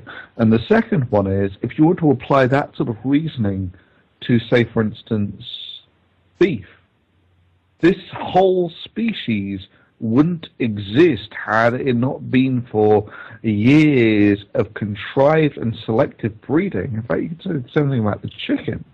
You know, all these species wouldn't even exist if they weren't manipulated. That's not an excuse for abusing them. What people may disagree with is the way in which they are kept as they are when they're alive. And I do have an objection to animals being contained in tight environments. And yeah, let's talk about pork for a moment, because pigs are very intelligent animals. We have. Okay, I would agree with you on pigs. What about chickens? Well, let's not change the subject to something that's difficult to understand. Let's focus on something that is. That's why I said let's talk about pigs, because you're saying that I'm making this assumption that these animals experience the world in a similar way that I do. Pigs do experience the world in a similar way that I do. So when you have these highly intelligent animals and you keep them in confined cages that are so tight that they can't even turn around, What happens? They go insane. This is not fair treatment. Now, people are all against, genetically modified foods and things like that. However, I believe that, they're actually making advances in this. They will be able to grow meat in pans shortly, and how much further is it away from flesh? So if they can actually do this, that's great. We can move away from killing these animals, and we can have additional nutrients added to these things. We can create our own food in some way. That'd be wonderful if we could do that.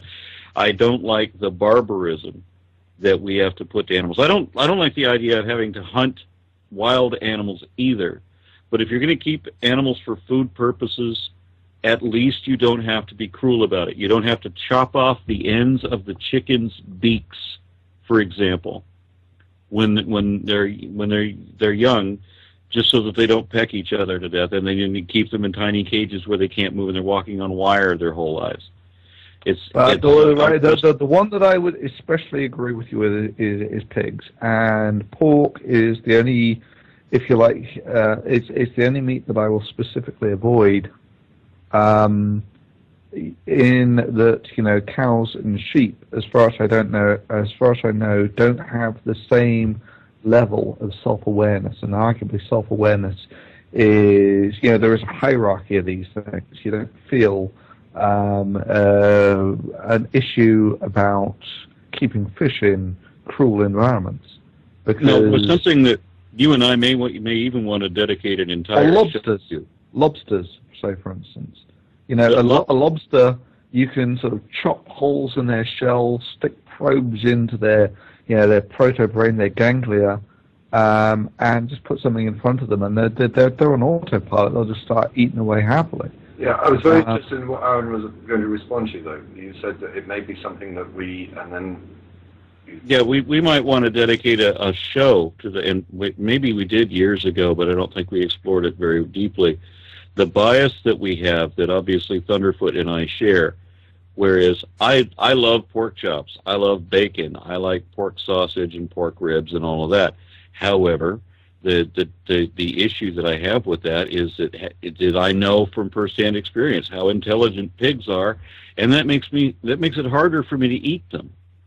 I have similar feelings for elephants as I do for dolphins, and so I find it abhorrent that these animals are slaughtered for any reason. There's a bias toward the intelligence.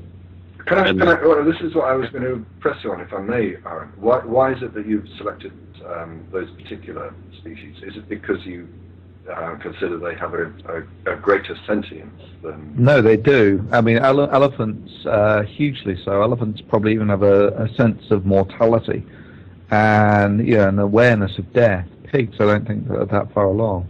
But elephants, there are these tests. You put up a mirror and put a mark, and if they actually realize that the reflection is themselves, this is not a level of awareness that many animals have. But what I struggle with is this, excuse me, I understand that argument, but when it comes to pain and suffering, I imagine that a less sentient entity would suffer pain and discomfort in the same way. So I struggle to see why you differentiate it on the basis of sentience as opposed to... No, but that's the thing, is they don't. This is...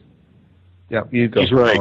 He's right. If they don't have awareness, so they can, while they can experience physical pain, they do not experience terror. What about a fox then? Because I'm opposed to fox hunting, and I remember someone who was a proponent of fox hunting saying that a fox doesn't feel terror and whatever when it's being handed a load of fucking hounds and being... well, I would have to say that... I have to say that I disagree with that. Now, are you saying I would do less sentience than a pig? And by what metric do we judge sentience? Well, we know that a fox is a canoid, and that in every other lateral position in carnivora, the animals are extremely intelligent. They're not up there with pigs and apes and crows and elephants, but they're up there. they certainly are at a point where they can feel terror and fear, and we can see that, we can observe it and test it and demonstrate that they're capable of these feelings. I think a fox feels fear when it's being hunted by a... But Aaron, no, not Aaron, sorry, DPR, let's take this down a few notches. Slugs. Sure. Do you think that slugs feel terror? They're aware of their environment to a degree. I accept there is a different level of sentience, but what I'm not comfortable doing is saying that there is a metric by which we can judge with any degree of certainty the level of sentience that they have. I personally think the fox that is being hunted feels as much terror and fear, and the adrenaline is pumping away in its poor little body as a pig would do when it's being taken to the slaughterhouse.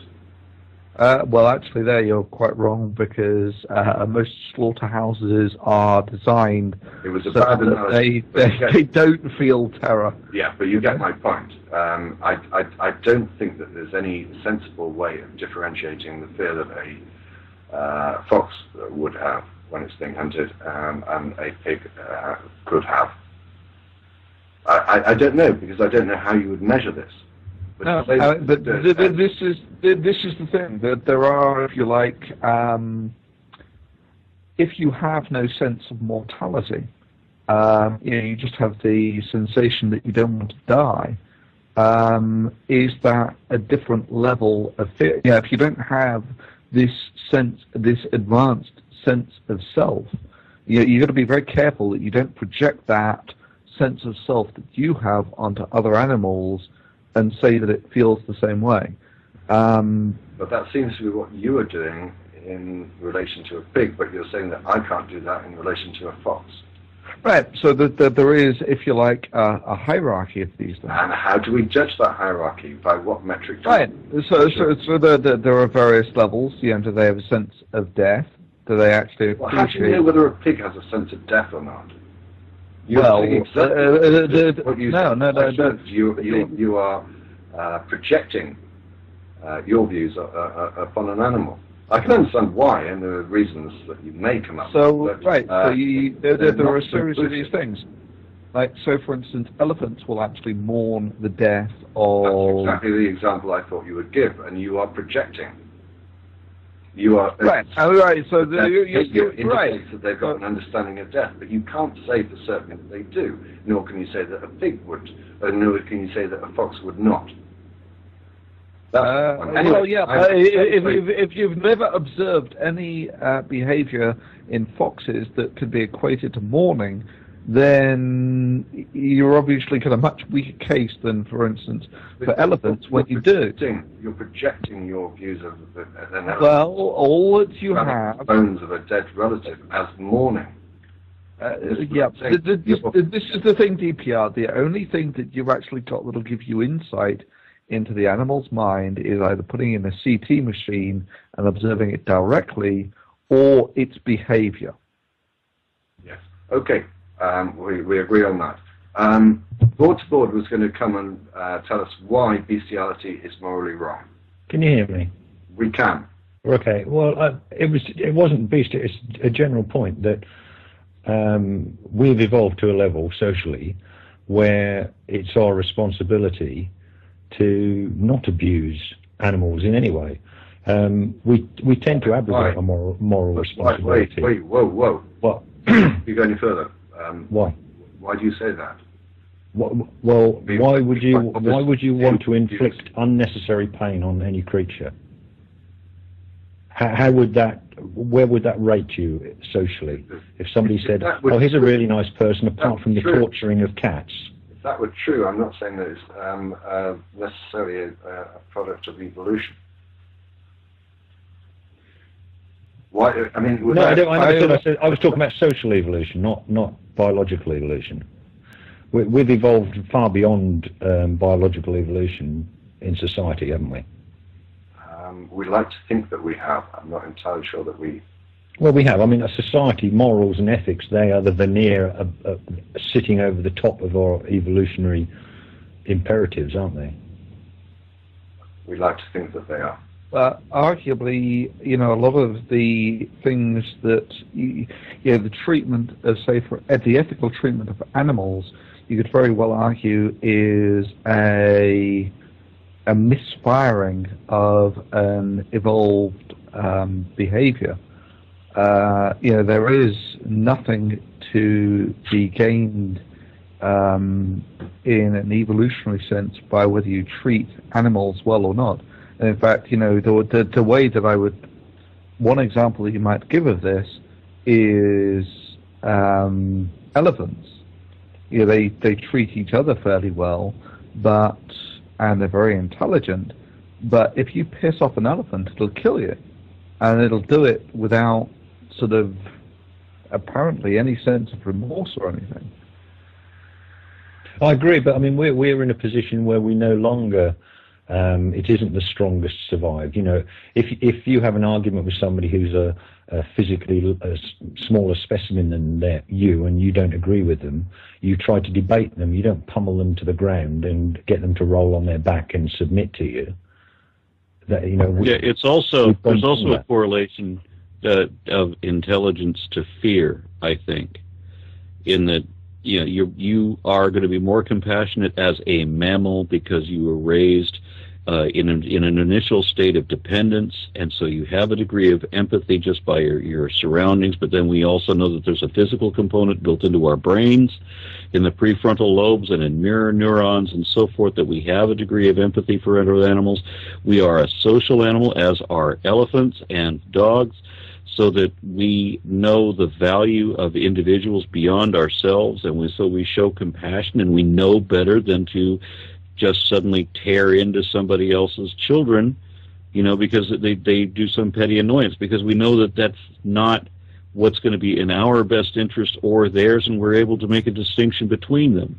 So social animals and social mammals of high intellect do all share that capacity. I think you hit on something there, Aaron. I think the empathy is an important part of what separates us from some animals, and that empathy should extend to all aspects of our lives. I mean, if you had a next-door neighbour who spent the weekend tearing animals apart with his bare hands or her bare hands, you'd probably consider that person slightly unhinged at the very least, and you probably wouldn't have them around babysitting. So, the way people treat animals does reflect on them as a person, I think. This is true. People who are cruel to animals are I think, typically also seen to be cruel to anyone else that is seen of lesser strength than them. Children. I would disagree with this, and for widely historic reasons. Maybe the most archetypal one is there was this book released, I forget what it was called. It was basically the letters that the people in the death camp sent back to their families. And people have an absolutely phenomenal ability to compartmentalize their brain to the point where they can quite easily be killing Jews and political dissidents all day and go back and be loving and caring to their families. I want to pick up and echo what Thunderfoot just said, because I struggle to agree with the sentiment that we have become socially wonderful entities as human beings.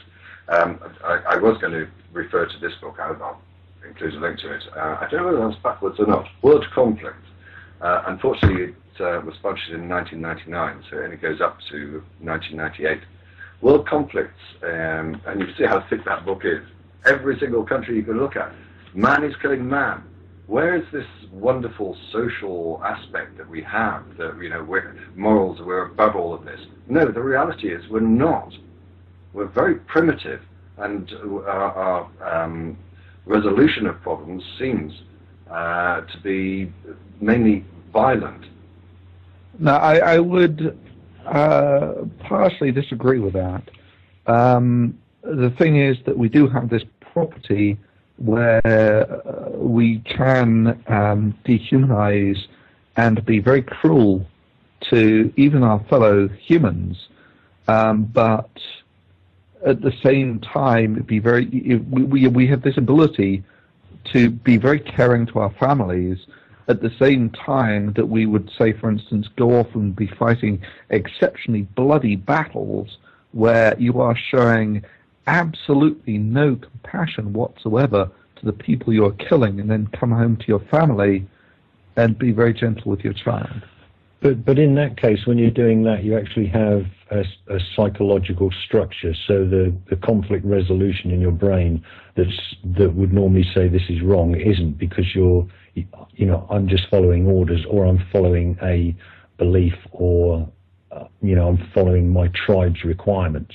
Whatever they are, they would allow you to compartmentalize in that way, I think. Yeah, I mean, I think that's the obvious origin of this, is that the necessity of propaganda. No. It's that if you are actually part of a relatively small band and you're about to be raided by the only thing that can really threaten a small band like that, and that's another small band of people, you have to be able to fight them off. And in order to do that, you have to be willing to do whatever is necessary to do that. And that's frequently very brutal. And that doesn't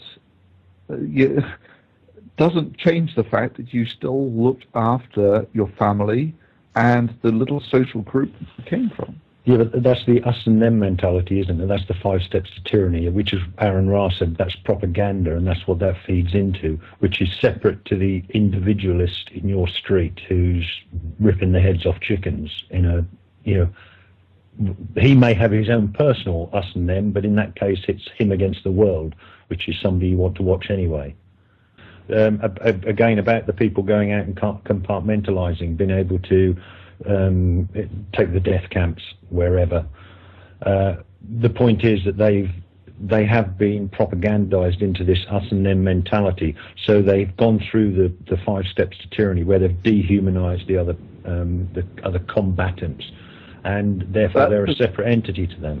If I may just clarify, perhaps hopefully clarify what I was saying before.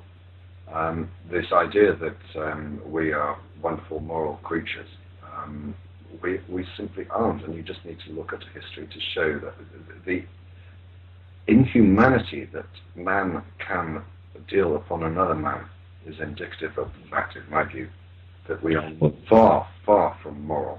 Yeah, well, that's why I said we have this very thin veneer, which I always talk to people, and I say, if the power failed, we'd see that veneer disappear within a month. When the food runs out, that veneer of civility and morals and ethics that we have would just be washed away, and the people who adhered to current moral standards would fall by the wayside. Yes. Yeah, they say that any society is 5 meals away from revolution, and in that sense, I agree completely that, and I think this is probably something that they ought to teach in schools, is people grow up assuming that the world is infinitely stable and that there will always be food there. This is just not true. These are, if you like, luxury items that are provided by safe and stable societies. So people really need to appreciate the value of a safe and stable society. Now, there are ways you can appreciate this just by, say, you go and talk to someone, say, for instance, from Iran, and they will tell you that, you don't know what the country is going to look like in 6 months' time. You don't know what the prices are going to be the next time you go to the supermarket. It's a very volatile way to live. It's a very uncomfortable way to live. And people who have lived their entire lives in a sort of stable first world democracy, I think they've become habitualized to the fact that everything is safe, stable, and happy, and this is that I think they lack an appreciation of how things could be. And the same goes for food. Especially people who are, I'm just going to say delinquent for convenience, but people who are basically almost contemptuous of the society in which they live, without really appreciating what it's like to be cold and hungry. And cold and hungry is one of those things that I think everyone should feel at least once in their life, just so you have an appreciation of how nice it is to actually be well fed and warm. No, I totally agree. And the Milgram experiment and the Stanford experiment and things like that do show just how thin the veneer is. I think it's also important to note that that thin veneer of morality and ethics we have now. Yeah, I was just saying that it is a very thin veneer, but I think we should also remember that the thin veneer of ethics, morality, whatever you want to call it, behaviour that we have, is not based on religion. The Christian right in America who go on about America was based on Christian values. Yes, it was. Slavery, child labour, child marriage, women having no property rights or whatsoever. It's secular morality and secular humanist principles which have dragged us to where we are. We've still got a long way to go. I can think, for instance, I can imagine quite easily, for instance, from the early discussion, that 100, 200, 500 years from now, people will look back to us eating any animal food at all, any meat at all, and just think of us as barbaric primitives. How could people ever eat animals when there was no need to? All right. While this did turn into a worthy topic of discussion, it does not in any way address the question that was originally asked, which was talking about bestiality. Before we get on to anything else or the next caller, I want to just put a quick comment on the original question, and that is that bestiality is wrong for sexual reasons, not having anything to do with animal cruelty. It is that healthy sex should be between equals. Let's take our last caller. What have you got for us? Well, I'd like to talk about the right to die, especially, well, in the news lately, we've got things like the Care Not Killing Alliance and Peter Saunders. And when the Nicholson case came, he basically said that there's no need for assisted suicide because he already has the right to starve himself to death. So congratulations, Peter. You've made Al-Qaeda look compassionate. This is pretty much this is a topic I think we discussed with Andy Copson, who is the executive director, or I think that's the right title, of the British Humanist Society in this country, and someone who has agreed to appear on a future show, so we hope to get him back on. And one of the topics that I was going to raise with him when he does come back on is exactly what you're referring to. I think that it is a very interesting topic. It's one we have discussed, and I'm more than happy to discuss it again for the next few moments. I think that it's bizarre, is it not, that you are supposed to have so many rights, but when it comes to death, you cannot choose the way in which you want to die. And there are those who will say, oh no, we've got to keep you, we'll do everything we can to keep you alive, even though you may be suffering. Well, no, I think there's a rather obvious point here, DPR, is that this is a one-way ticket, and if people make a bad decision because they were, feeling blue that day, by preventing someone from killing themselves, you're actually doing them a service. So if you stop them killing themselves on Monday, and if by Wednesday, they've realised that they're getting dumped by their girlfriends, not the end of the world, you've actually done them a service, right? So, Thunder, that's such a shabby comment. We're talking about people Why? who have been, because we're not talking about that sort of person. But no. When you framed the right to death, you framed it in, we have all of these rights to life, and there are all these people just trying. Rights shouldn't be It's managed. a fairly significant corollary. This is not some sort of shabby little argument. This is actually kind of crucial. We all have the right to kill ourselves in this country. Suicide is not illegal. I don't think they prosecute you for it anymore. The difference is those people who are.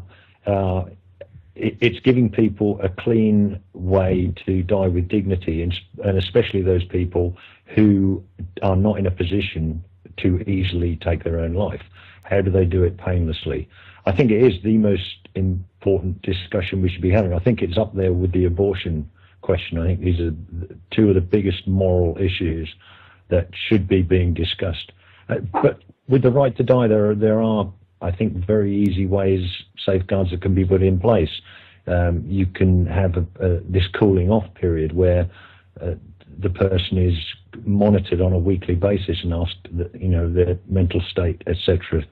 Because, as you say, even if you're in a serious illness, to take Hawkins, for instance, if he was to decide he wanted to die, it could be because he was in a serious state of depression, which lasted a period of time. The problem is, if somebody is in depression, how long do you try to get them out of that depression before you say, oh no, okay, kick the bucket? And it's also one of these ironies that, that if lucid people tend not want to kill themselves, but if you are, okay. So there's a couple of things. The first is you obviously want the safeguard from relatives being able to influence the process. Because if people are enfeebled, so you're talking they're about not technicalities now. Let's talk about rights. If you are in a position where you do not want to live, but you are incapable of killing yourself, do you think it is appropriate that in the right circumstances, with all the right safeguards in place, that person should be able to determine that they have their life ended? This is where I was sort of going, that if you're actually completely lucid and you've worked it out, you have, say, a terminal disease, that life's painful, you've got no real, it's not going to get any better. You want to die? Sure, why not? But here's another example. Here's another example. If I could throw this out there. Somebody had just mentioned Hawking a bit ago. Does it necessarily have to involve pain? He's only lucid by our understanding because he has the function of, I think, one remaining muscle in his entire body with which he can use his communication apparatus. And Christopher Hitchens wrote that losing his voice was like losing himself.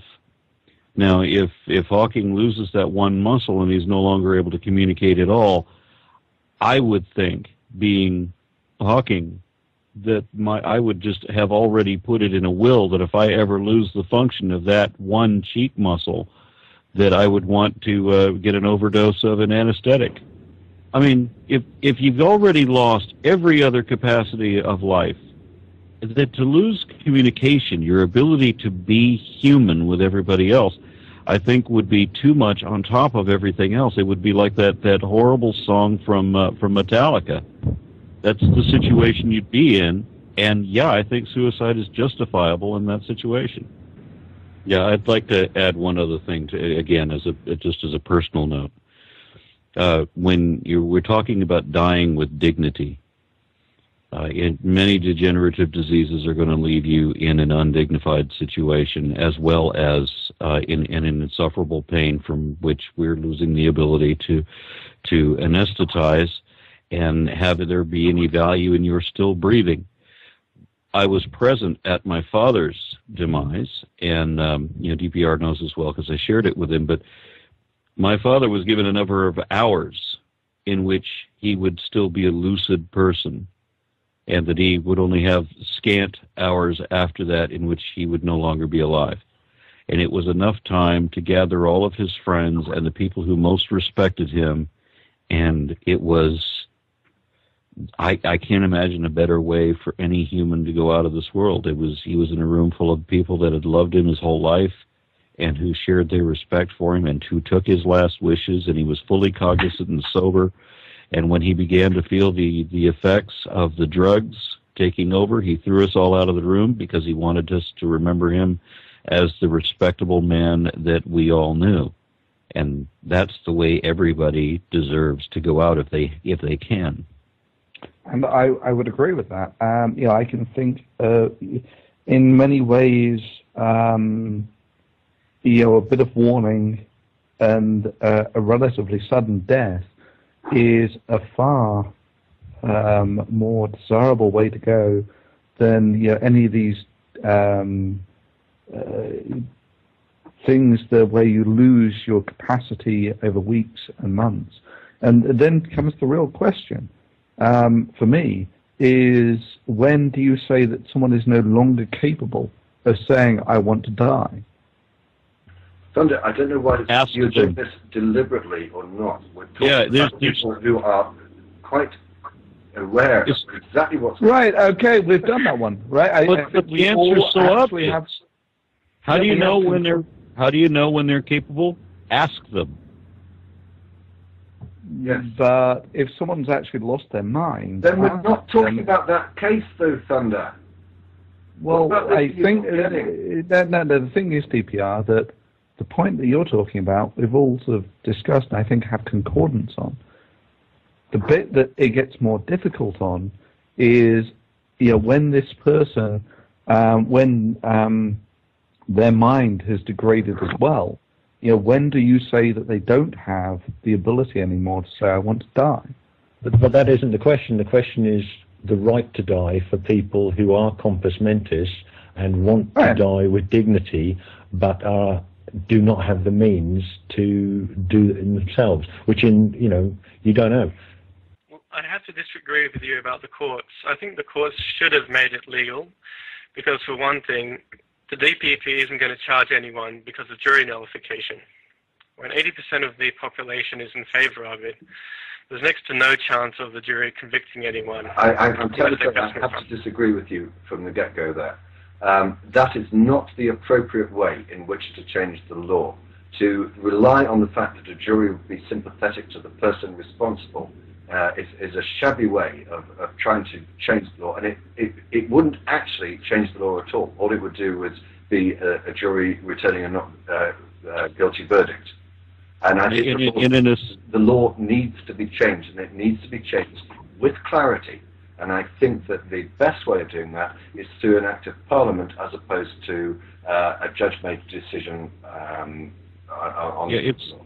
Okay. It is not a situation wherein a judge or a jury can decide that someone has broken the law, but it doesn't matter because he had good reason.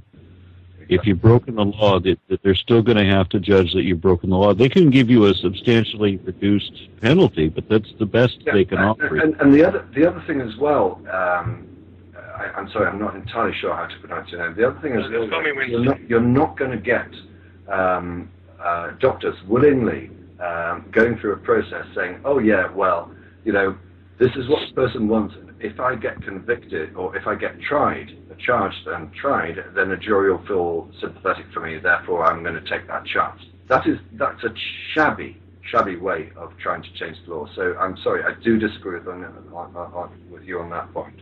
Well, that's the point, is the law wouldn't be changed. The law would still be there, and the sentence would just be, dropped because of mitigating circumstances. It would mean that everybody who went to court... It may not be dropped. Why do you think it would be dropped? Oh, no. Well, I'm saying in the case that it was. Can anyone explain to me why it is that we have an overwhelming majority of people demanding the right to die with dignity? I mean, this is overwhelming, right? I mean, this is practically everybody wants this choice, do they not? I think there are two reasons. The first is one which Thunderfoot identified earlier, that there are people who do go through the vicissitudes of life and have down moments where they think that perhaps they don't want to live, and those people should be treated as opposed to assisted in killing themselves. Secondly, I think that religion has got a lot to do with this, because what is the one thing that every single religion always says? Suicide is a sin. Yeah, but then again, if this is a decision that all of the best minds in the world and the most sympathetic and deep thoughts all align and all agree that this is the best thing and everybody wants this and we all understand why this is justifiable. If there's some other agency that says, no, we want to do the exact opposite of everything that makes sense, yes, it would have to be religion that would be filling those shoes. I think it is a fairly new thing because life expectancy has climbed, and it will. I think this issue will gather momentum in coming decades as life expectancy push towards 100 and over 100. There are people who are going to say, what is my quality of life?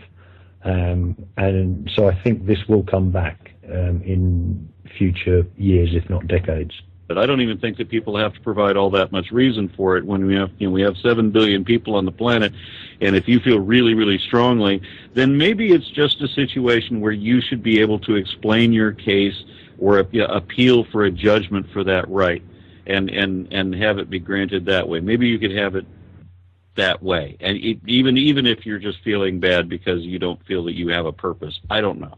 I just want to add a bit on Bordbit's point about this being a progressive problem. Absolutely. So, yeah, back in the good old days, which is when I was young, getting old was something that only happened to you if you were lucky. There were relatively few times when this was an issue. Now, I've actually had 2 grandmothers who were over 100. And to be honest, if I were either of them, I would have I would have punched my ticket at about 95. After that, they essentially became living skeletons. And let me ask you a question, Thunder. Have you ever seen Harold and Maude? Sorry?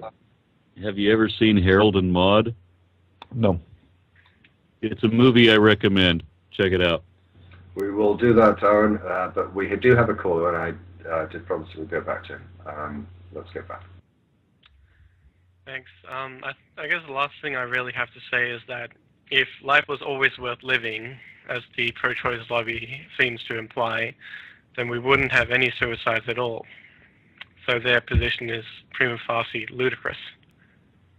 Yeah, I mean, I'm thinking along the lines of somebody who's either got a progressive disease or is deteriorating as a natural aging process, but towards the end of their life, 3 independent doctors all agree that their either medical condition or whatever is, the prognosis is it's going downhill from here, and they don't have the quality of life, and therefore they're given that chance to go out with dignity. Yeah, we're not talking about somebody who says, as Thunderfoot's, my girlfriend left me, I can't live anymore.